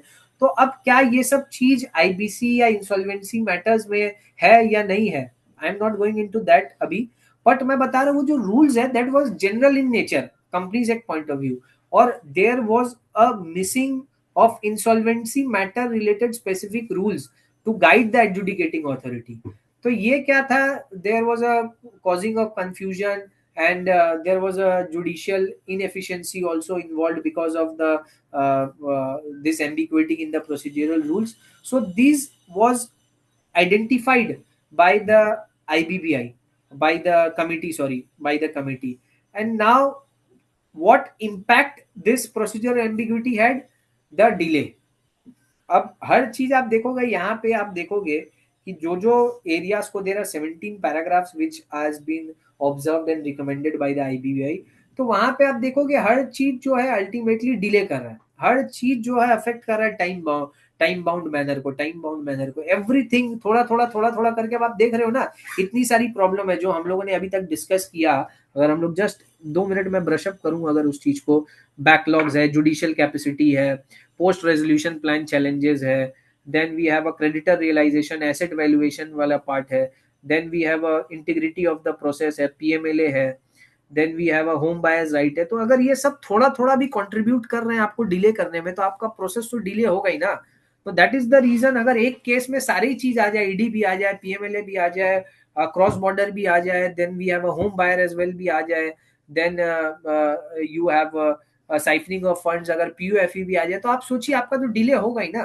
सो बट अब उस चीज को, गैप को फिलअप करने के लिए this committee has prepared the report so that this particular protracted delay can be handled with respect to your handling the delay. Now what is the solution proposed? When you will see the very third box of my slide, notify dedicated rules of procedure specifically tailored for IBC matters. अभी हमारे पास क्या rules है IBC matters के लिए, कोई बता सकता है? Just anybody can just tell me what are the rules which is in place for IBC matters, rules and regulations. एक तो है application to adjudicating authority rules, एक तो है सीआरपी रूल्स, एक तो है liquidation rules, then we have a voluntary liquidation rules. तो यही रूल्स है ना बेसिकली, हम तो यही रूल्स एंड रेगुलेशंस फॉलो कर रहे हैं। एनसीएलटी में आप देखोगे कोई अलग से कोई प्रोसीजरल रूल्स नहीं है। So that is why that is missing and that is required for the proper functioning of the court affairs as well, कि ये रूल्स, बिकॉज देखो हम लोग एज ए एडवोकेट क्या बोलते हैं, आपको अगर कोर्ट में, कोई पर्टिकुलर कोर्ट में आप सपोज प्रैक्टिस कर रहे हो, आपको उसका लॉ का उतना नॉलेज नहीं है, बट उस कोर्ट का रूल्स और प्रोसीजर का नॉलेज है ना, then you will definitely get your client satisfactory service. But आप रूल्स का नॉलेज होना बहुत ज्यादा इंपॉर्टेंट है more than compare to that of the law. So that is very important because rules helps you in building your court craft as well. So that is why this gap was felt by the committee, and they thought of notifying the dedicated rules of procedure specifically tailored for IBC matters with fixed timelines and enhanced registry rules. तो अब क्या है, हर चीज के लिए fix timeline हो जाएगा और there will be enhanced registry rule. So this is in place so that the timeline may be fixed for the response. Sir NCLT अभी क्या है, एनसीएलटी रूल्स आर देयर ना सर? हाँ एनसीएलटी रूल्स है, लेकिन मैं क्या बोल रहा हूँ, एनसीएलटी रूल्स का why this has been, NCLT rules में कमी क्या है?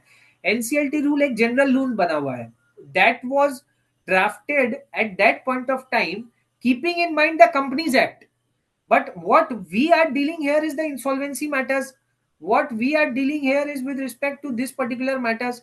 तो उस केस में क्या है, there is somewhat gap which is there. अब देखिए कोड क्या बोलता है, आपका प्रीएम्बल ऑफ द कोड क्या बोलता है, there has to be a time bound resolution. अब टाइम बाउंड रेजोल्यूशन या प्रोसेस होने के लिए सामने वाले का रिप्लाई और रिजॉइंडर को हमको 1 हफ्ता 10 दिन में क्लोज करवाना ही होगा। बट यहाँ क्या हो रहा है, पीयूएफई में 2 बार 3 बार 4 बार एडजमेंट्स ले रहे हैं, बिना कॉस्ट लगे रिप्लाई नहीं फाइल हो रहा है, बिना कॉस्ट लगे रिजॉइंडर नहीं फाइल हो रहा है। तो how will this time bound things will be achieved? You are getting the point ना? एक बार बोल रहा हूँ, so that is the reason कि ये जो गैप है, ये सब जो एडमिनिस्ट्रेटिव रोल्स है रजिस्ट्रीज का, जहाँ पे आप फाइंड करोगे कि related to this withdrawal applications है, यू विल फाइंड कि वो टाइम लग रहा है, 12 फाइल कर दिया है. तो there are lot of things which are taking time. Liquidation में टाइम लग रहा है, रेजोल्यूशन प्लान एप्लीकेशन को सुनने में 6 महीने 8 महीने लग जा रहे हैं. So that is the reason. So that is the reason this particular problem has been identified, and there will be a specific rules with respect to NCLT dealing with insolvency matters. So let us see what will they have in place. They have proposed, यहाँ पे उन लोगों ने rule place नहीं किया है, उन्होंने identify किया कि ये प्रॉब्लम है, जहाँ पे इंसॉल्वेंसी मैटर्स को कोरिलेट करते हुए, जो उसके सिनर्जी क्रिएट करते हुए ऐसा रूल बना है. क्योंकि आप देखोगे अब एक रूल है कंटेम्प्ट वाला, तो अब कंटेम्प्ट का प्रोविजन कहीं पे भी आईबीसी में है नहीं, एवरीबडी नोज दैट. अब हम लोग कंटेम्प्ट कहाँ से बोरो कर रहे हैं? We are borrowing in section 425 of the companies act. 425 of the companies act हम कैसे यूज कर रहे हैं? 408 में बोला है कि NCLT will be the adjudicating authority for the matters of the IBC. तो हम लोग वहां से लिंक करके उसको कंटेम्प्ट को यूज कर रहे हैं. नाउ अदर साइड में argue that the IBC does not provide for the contempt. तो बहुत सारी चीजें हैं. This is just, I am not going into the argument for contempt and all, just trying to give you an example कि इस तरीके का situations है जहां पे जब आप प्रैक्टिकली वहां पे प्रैक्टिस माने whenever one we practice. So this is more centric to the advocate profession or the practicing professionals who practice in an NCLT as a professionals. तो वहां पे क्या है, ये systematic failure है. So that is required to be addressed. So then coming to the next slide, yes. So waterfall mechanism मैंने discuss किया था already starting में ही कि भैया waterfall mechanism में revamp और ये requirement है, because जो MSME है, again आप देखोगे जब कंट्रोल F मार के मैंने सर्च किया इसमें, तो बहुत जगह MSME लिखा हुआ था. तो मेरे को समझ में आ गया, बहुत जगह डिले लिखा हुआ था कि भैया इन लोग अभी इसका ऑब्जेक्टिव ये लेके चल रहे हैं कि MSME को एक बेटर पेडेस्टियल में लेके आना है.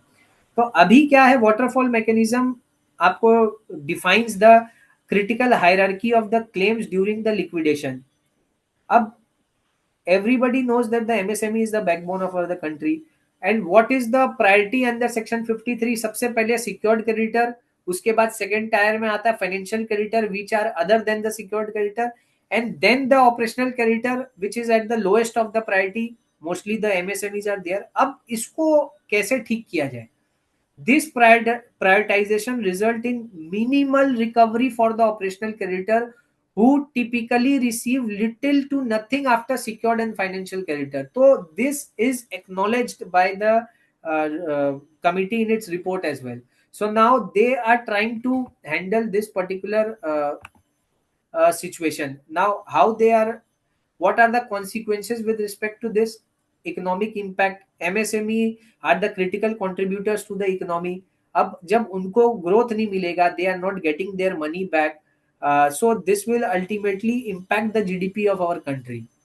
Then the recovery reality. Operational creditors typically recover minimal and zero amount after financial creditors are paid. And what happens? The cash flow of the MSME is then struck very badly. And that results that MSME going into the bankruptcy. So these particular things need to be addressed, because देखिए हर चीज एक दूसरे से interconnected है. We everybody know कि हर चीज there is a cycle of everything. So अब ये जो current structure है which is causing a damage to this particular sector, now who is there to protect? It is the government, it is the legislatures have to step in and has to protect, so that the MSME can be in a better pedestal what they are as on today.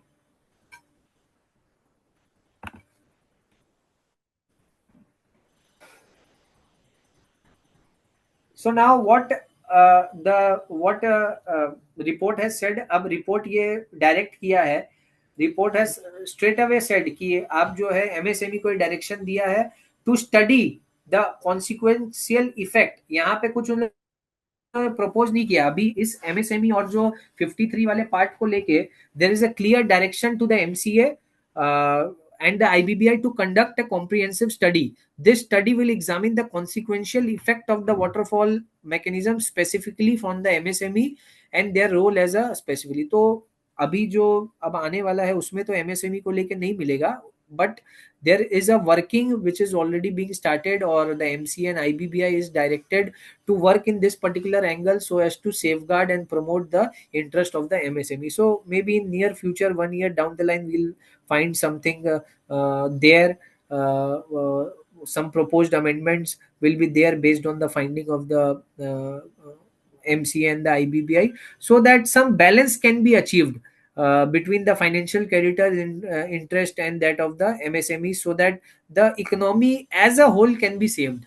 So the committee has required the urgent action to be taken by the MCA and the IBBI. So now again there is a separate heading with respect to strengthening the capacity and efficiency of the NCLT crisis.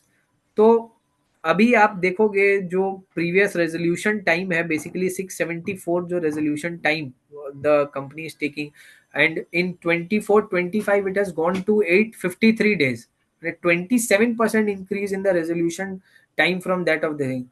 And at the very start I told you that there are 30,600 pending cases. So there is a massive backlog require urgent intervention. अब NCLT में इतना बड़ा 30,000, आप everybody is privy to the NCLT practice and the cause list. आप देखोगे कोई भी bench का कॉज लिस्ट में चले जाओ, हर दिन 30-40 मैटर मिनिमम लिस्टेड रहते हैं. उसमें कंपनीज एक्ट के भी मैटर रहते हैं, उसमें अर्जेंट एप्लीकेशंस भी रहते हैं जो सुनने का है, डिस्पोजल्स भी रहते हैं. तो अब ये टाइम अगर इसको ब्रेक कर करके भी, जो as on date there are 30 benches in place, अगर वो 30 बेंच इस मैटर को सुने तो भी अगर मैटर को अच्छे से सुने तो दे हैव सेड कि 10 साल लग जाएगा इस मैटर को सुनने में. So which they Rahul ji, Yes. again we are stuck on page 22. I don't know why this page is not changing. I have shifted to 27.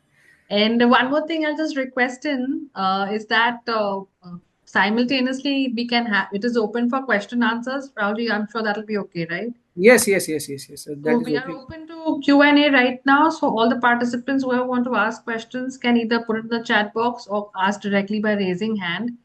And we'll still nonetheless go ahead with the PPT presentation. Yes. So with respect to this strengthening the capacity of efficiency of the NCLT, the committee has recommended to review the strength, first of all to review the strength, and then to increase the benches, creation of the additional benches. As I told you that there will be a specific benches which will be in place, which will be hearing 7 and 9 only. There will be specific benches in place जो आपका liquidation और resolution plan matters को, dissolution matters को सुनेंगे. There will be, तो this can be in place. Let us see how they President NCLT and how the other things will structure this particular thing, so that there will be a proper and additional benches in place. And the committee further recommends that the IBBI prescribe the mandatory upfront threshold deposit for unsuccessful resolution applicant. तो ये भी एक जो है इसका ही part है जहां पे जुडिशरी जैसे, बिकॉज इसका जो आप मेन हेडिंग आप देखोगे, strengthening the capacity and efficiency of NCLT. तो अब अगर frivolous applications are coming in place, so that will ultimately affect the efficiency of the NCLT. तो वो ऐसा भी नहीं है कि डिस्पोज ऑफ कर सकते हैं without giving a right. Unlimited disposal बहुत कम होता है because without the affidavit. So that is the reason. And there is also a direction to bring in another set of 100 members. What I heard is yesterday Mr. Makija also mentioned that the ministry is in line for appointing the 100 members, एक बार में 100 members करने का, so that these backlogs can be entertained and there can be a better output to this system. And then again I told you that fast track courts will be established, so that designated fast track courts for a fixed time period में also be established. ये क्या कुछ period के लिए, because देखिए अभी अब suppose अभी 100-150 रेजोल्यूशन प्लान पेंडिंग है एडमिशन कंफर्म अप्रूव होने के लिए. तो उस केस में क्या है, दे हैव आल्सो प्रपोज्ड कि आप एक कुछ पीरियड के लिए, फिक्स टाइम के लिए जो है एक special designated fast track court जो है एस्टेब्लिश कर दीजिए, सो दैट जो अभी बर्डन, एग्जिस्टिंग बर्डन है बेंचेस के ऊपर में, वो जो है थोड़ा सा डाइल्यूट हो जाए और थोड़ा सा जो है चक्का घूम जाए, जिसको हम बोलते हैं ना कि थोड़ा सा पुश मिल जाए एनसीएलटी और दिस पर्टिकुलर एडजुडिकेटिंग अथॉरिटी को. So then I'm just quickly covering this so that I can open up for a question, because already it is 5:40. So digital transformation, e-courts, तो training of adjudicating officers, ये सब भी in place है. They have asked कि थोड़ा सा जो प्रीवी बनाया जाए थोड़ा सा टेक्नोलॉजी से, इंफ्रास्ट्रक्चर से, ई कोड सिस्टम से. So they have also recommended for creating a dedicated cadre of IT employees to support NCLT operations, because कितने बार IT infrastructures is acting as a deterrent to justice. तो ये सब चीज होना नहीं चाहिए, because today we are in a AI world. और अभी भी हम अगर बेसिक चीजों से lot of time we see that NCLT doesn't allow to screen share, that से कि आपके पास पहले परमिशन होना चाहिए. उस चक्कर में डेट हो जाता है, because you have to then file a hard copy, bring in this.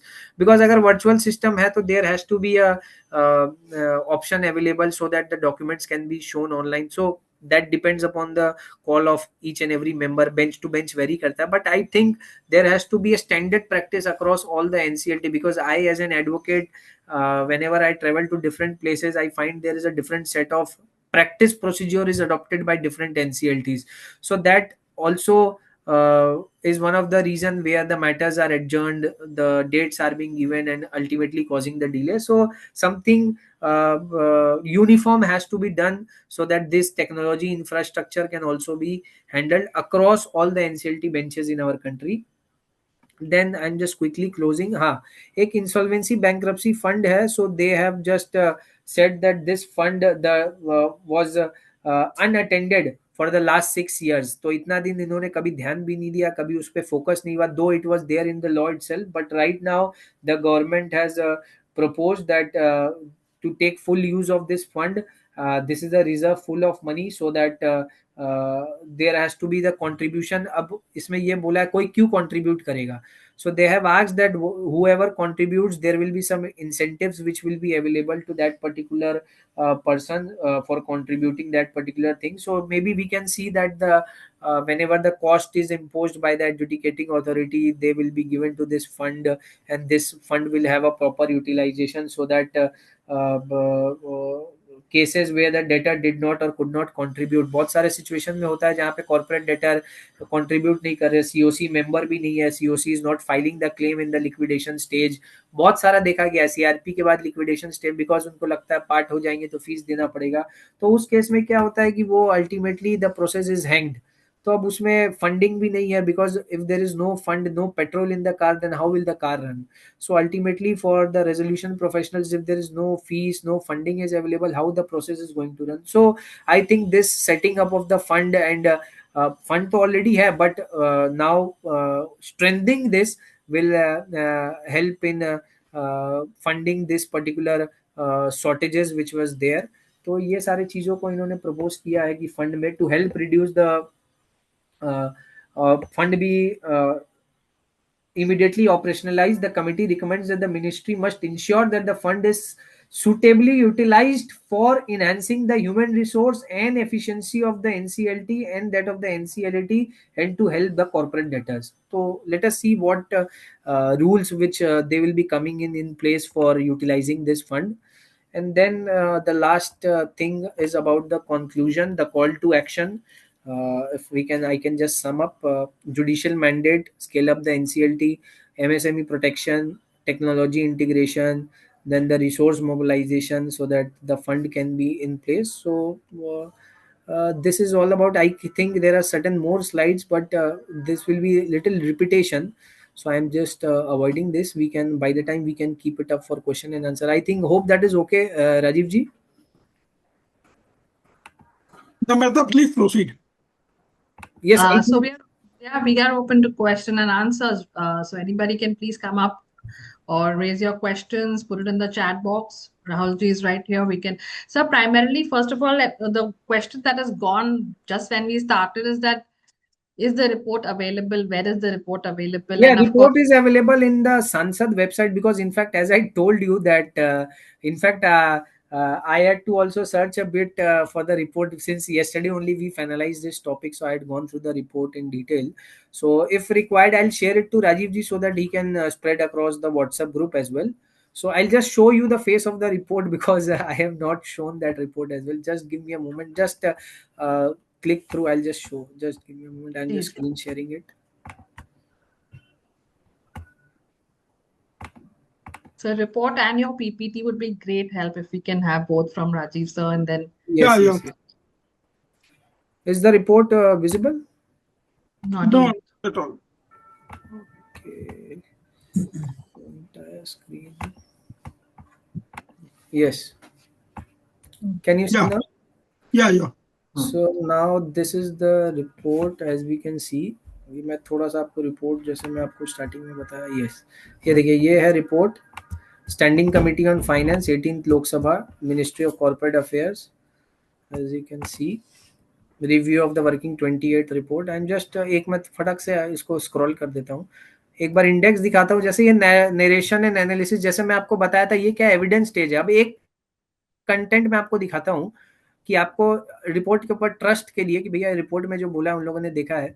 अब यहाँ पे आप देखोगे उन लोगों ने लिखा है कि they have talked with ministry of, हाँ ये देखिए, asked about the views of the RBI in written submission they provided as stated. So they have one-to-one approach. देखिए क्वेरी को लेके they have approached, they have set up with the meeting. उन लोग NCLT, MCA के साथ देखिए. When we further asked about the country's position in the global landscape in respect of the insolvency law, the MCA submitted the following written request. तो एक एक जन से एक एक जो पार्ट ऑफ दिस इकोसिस्टम है आईबीसी, उन लोगों को वर्किंग कमेटी ने लिखा है राइटिंग में, they have held a 1-to-1 meeting with them, they have called them in the meeting. आप जो मिनट्स ऑफ द मीटिंग देखोगे, मैं एक बार आपको इनकी मिनट्स ऑफ द मीटिंग भी लगी हुई है नीचे, तो ये देखिए मैं आपको जस्ट एक meeting minutes of the meeting share कर रहा हूँ। ये देखिए ये इनकी मिनट्स ऑफ द मीटिंग है जो कमिटी बैठी 10th जुलाई 2025 को। अब यहाँ पे देखिए लोकसभा मेंबर बैठे हैं, राज्यसभा, उसके बाद सेक्रेटरिएट है, देन स्टेट बैंक के रिप्रेजेंटेटिव आए हैं, बैंक ऑफ बड़ौदा के आए हैं, इंडियन ओवरसीज के आए हैं, इंडियन बैंक के आए हैं। तो दे हैव डिस्कस्ड कि एक एक बैंक के इंडिविजुअल इन पर्सन उन लोगों ने ये सब चीज को बुला के डिस्कस किया। आरबीआई के देखिए रिप्रेजेंटेटिव्स आए हैं, तो everything, then you will find IBBI representatives are there, then you will find MCA, तो ये सब मिनट्स भी अटैच्ड है। तो वही मैं आपको स्टार्टिंग में बता रहा था कि ये रिपोर्ट जो है ये सक्सेस के बारे में नहीं बात कर रहा है basically. So report is not success, plus you will find their committee has also relied on the reports of the IIM Ahmedabad and IIM Bangalore. तो आप अगर देखोगे कि यहाँ पे मैं जस्ट एक बार सर्च मार रहा हूँ IIM, तो you will find, ये देखिए IIM Ahmedabad, Indian Institute of Management. So Ahmedabad has also given the report, IBBI IIM Bangalore has also given the report. तो बहुत सारे चीजों का उन लोगों ने IIM Ahmedabad और बैंगलोर से भी रिपोर्ट मांगा है। तो lot of things are there, evidence are there over the anecdotes which they have relied upon. क्योंकि देखिए बेसिकली हम लोग जो ये रिपोर्ट यहाँ पे रिव्यू किए हैं, अगर इन लाइटर टोन आप देखें तो हम लोग क्या बेसिकली देखें यहाँ पे, तो इस सिचुएशन में हम लोग ये देखें कि आईबीसी जो है is in ICU and this report will tell whether the patient is recovering और still in the life support. तो ये आपको एक स्टेटस ऑफ द आईबीसी बता रहे हैं कि हम लोग कहाँ पे अभी कर रहे हैं। अब it is not possible to, आप बोलोगे बहुत सारे अभी भी ओपन इश्यूज है, yes there are many open issues which is still there, but the ultimately objective is कि ये जो प्रोट्रैक्टेड डिले है इसको आंसर करना, जो जुडिशियल इनकैपेसिटी है जहां पे अभी एनसीएलटी में डेफिशिएंसी है because of the low strength, ये सबको आंसर करने के लिए एमएसएमई फोकस्ड है। तो कुछ एक चीजों को माइंड में रखते हुए इस बार का जो रिपोर्ट है फॉर्मुलेट किया गया है। So that is with respect to this particular thing. So I will share this particular report to Rajiv ji and Namrata ji so that can be circulated in the WhatsApp group. And in fact, I am also there in some of the WhatsApp group. I will also circulate so that the IPs can get benefit out of it. Thanks a lot. That'll be best, sir. That'll really be Namrata, best. please proceed. Yes, sir. So I would just like to right now thank you so much for your deeply moving presentation, and more so for considering to come in today at such short notice. It was a fantastic seminar and we got to learn a lot from you, sir. Not only the report, like I requested, I'd also want that if you can circulate. Yes, yes, I'll share the PPT on that. From the presentation and the discussions, what I have made few pointers is the key recommendation that I understand is establishing fast track tribunals with strict timelines on high priority cases. Then we also, as we understand, is to improve the judicial infrastructure, which is to expedite the creation of additional NCLT platforms. Then to enhance RP accountability, that is always going to be there. And yes, to promote transparency and mandate the increased penalties for frivolous applications, because that is what is causing most of the delays in the court also. Shift focus to enterprise valuation. asset valuation should consider enterprise valuation rather than liquidation valuation is one of the key takeaways. And of course, this cross-border insolvency. Most importantly, digitalization, which is to digitize the IBC ecosystem to improve efficiency and transparency. And lastly, what we attended was to the MSME, addressing the concerns of the MSME, sir. Any further takeaways or any pointers that I've missed out, sir, if you can let us know, Rahulji? No, I think mostly you have covered all the points. And when you will see the report, there is a second, as I told you, there are two parts of the report. So first part is basically the dialogue of the committee with the other stakeholders like the IBBI, MCA. So that can be skipped. We can directly come to the second part where they have then summarized that what they have discussed, what is the finding and what is their recommendation. So the first part is the main area of focus, and then that second part is again subdivided into the 17 parts. Yes. So And I just first I thought yesterday, just give me just 30 seconds, I am taking yours. मैं सोचा था कि AI के साथ आपको इसको दिखाऊंगा because I oftenly take sessions on AI also. तो वो AI भी सीखना हो जाता, ये भी हो जाता, लेकिन मैं बोला वो फिर थोड़ा सा haphazard हो जाएगा because I thought of doing it कि मैं AI में कैसे उसको इंटरप्रेट करना माइंड मैप करके और वो सब करके, but I think may be some other day will keep next it time हम लोग AI पे भी करेंगे कोई correct. हाँ. So that we can take use. लेकिन मैं सोचा वो दोनों एक साथ करने से फिर मेरा थोड़ा टॉपिक से डाइल्यूट हो जाएगा, इसीलिए.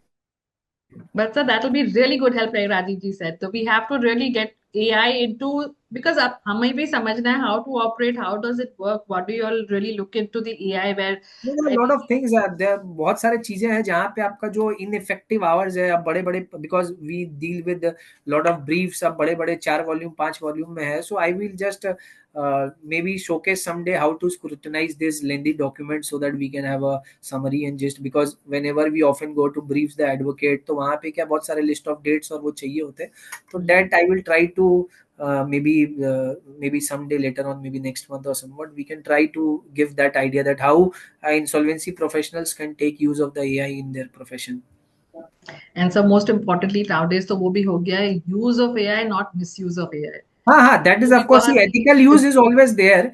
How ethically you use everything has a ethical use and non-ethical use as well. So now in fact the institute is also teaching that how to take the audit of the AI system as well, the ethics. So a lot of things are there, a number of things which has to be learned. So but जो repetitive nature of work है जहाँ पे ये चीज है, because we know RPs and IPs are mostly over the toast 24 hours. तो उस situation में क्या है, अब अचानक आज एप्लीकेशन सर्व हुआ, कल मैटर है, एक बार अपीयर करना है, कितने बार ऐसा सिचुएशन होता है. तो उस केस में कैसे वो बल्कि एप्लीकेशंस को हम लोग एक बार ब्रेक डाउन कर सके, कैसे कुछ एक इंफॉर्मेशन नोट्स बना सके, तो that I will try to just show you all. तो that will discuss. Okay, great. Thank you. Thank you again for coming in at such short notice. It has been a fantastic seminar. A lot have been learned today from you. And with this, I will just now go ahead. We already discussed the key takeaways, the recommendations.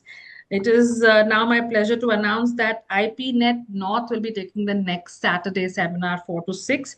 The topic and the link will be shared in due course. We look forward to your active participation, or as always. Now I request Sandeep Singh to express our gratitude and award mementos to Advocate Rahul Parasrampuria. I'll just share the screen, sir.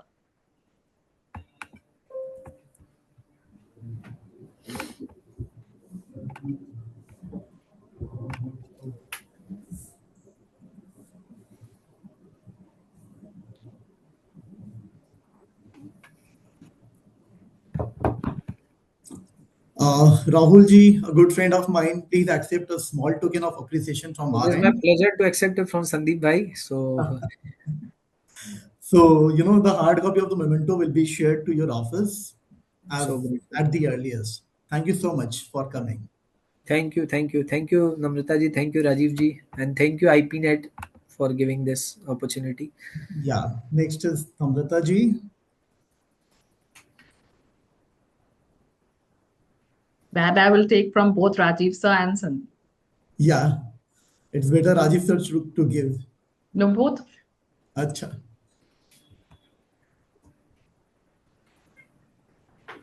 It's for you, for Namrata, for wonderful moderating the session.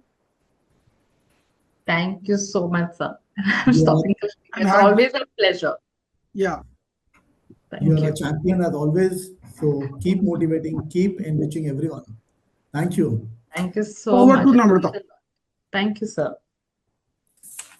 Now, before we close, I invite Sandeep, sir, to deliver the vote of thanks.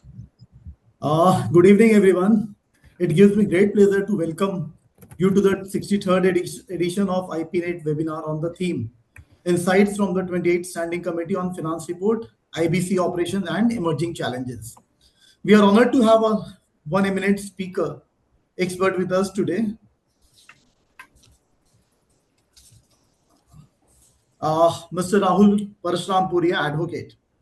A special note of thanks to Sri Ashish Makhija, President of IPNet, whose vision and leadership have played a pivotal role in building this vibrant, growing community. For those who are not yet members of IPNet,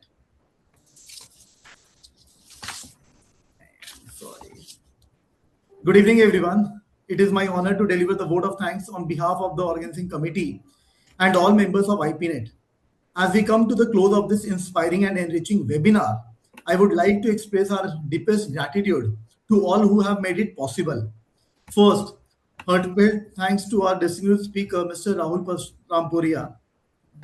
Your presentation were fabulous, your insights profound, and the experiences you shared will stay with us far beyond this evening. A special note of appreciation to Dr.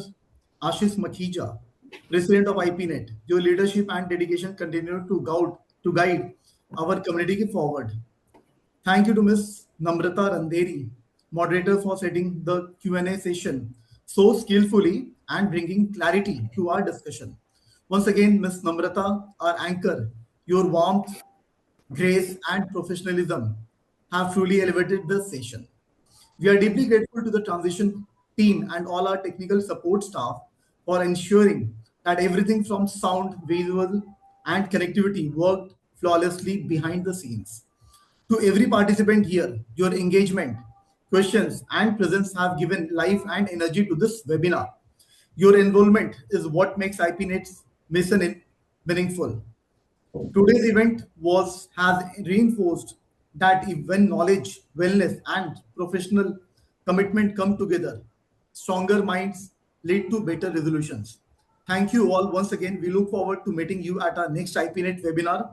Until then, stay inspired, stay strong, and keep learning. Thank you. Thank you. Thank you. Thank you.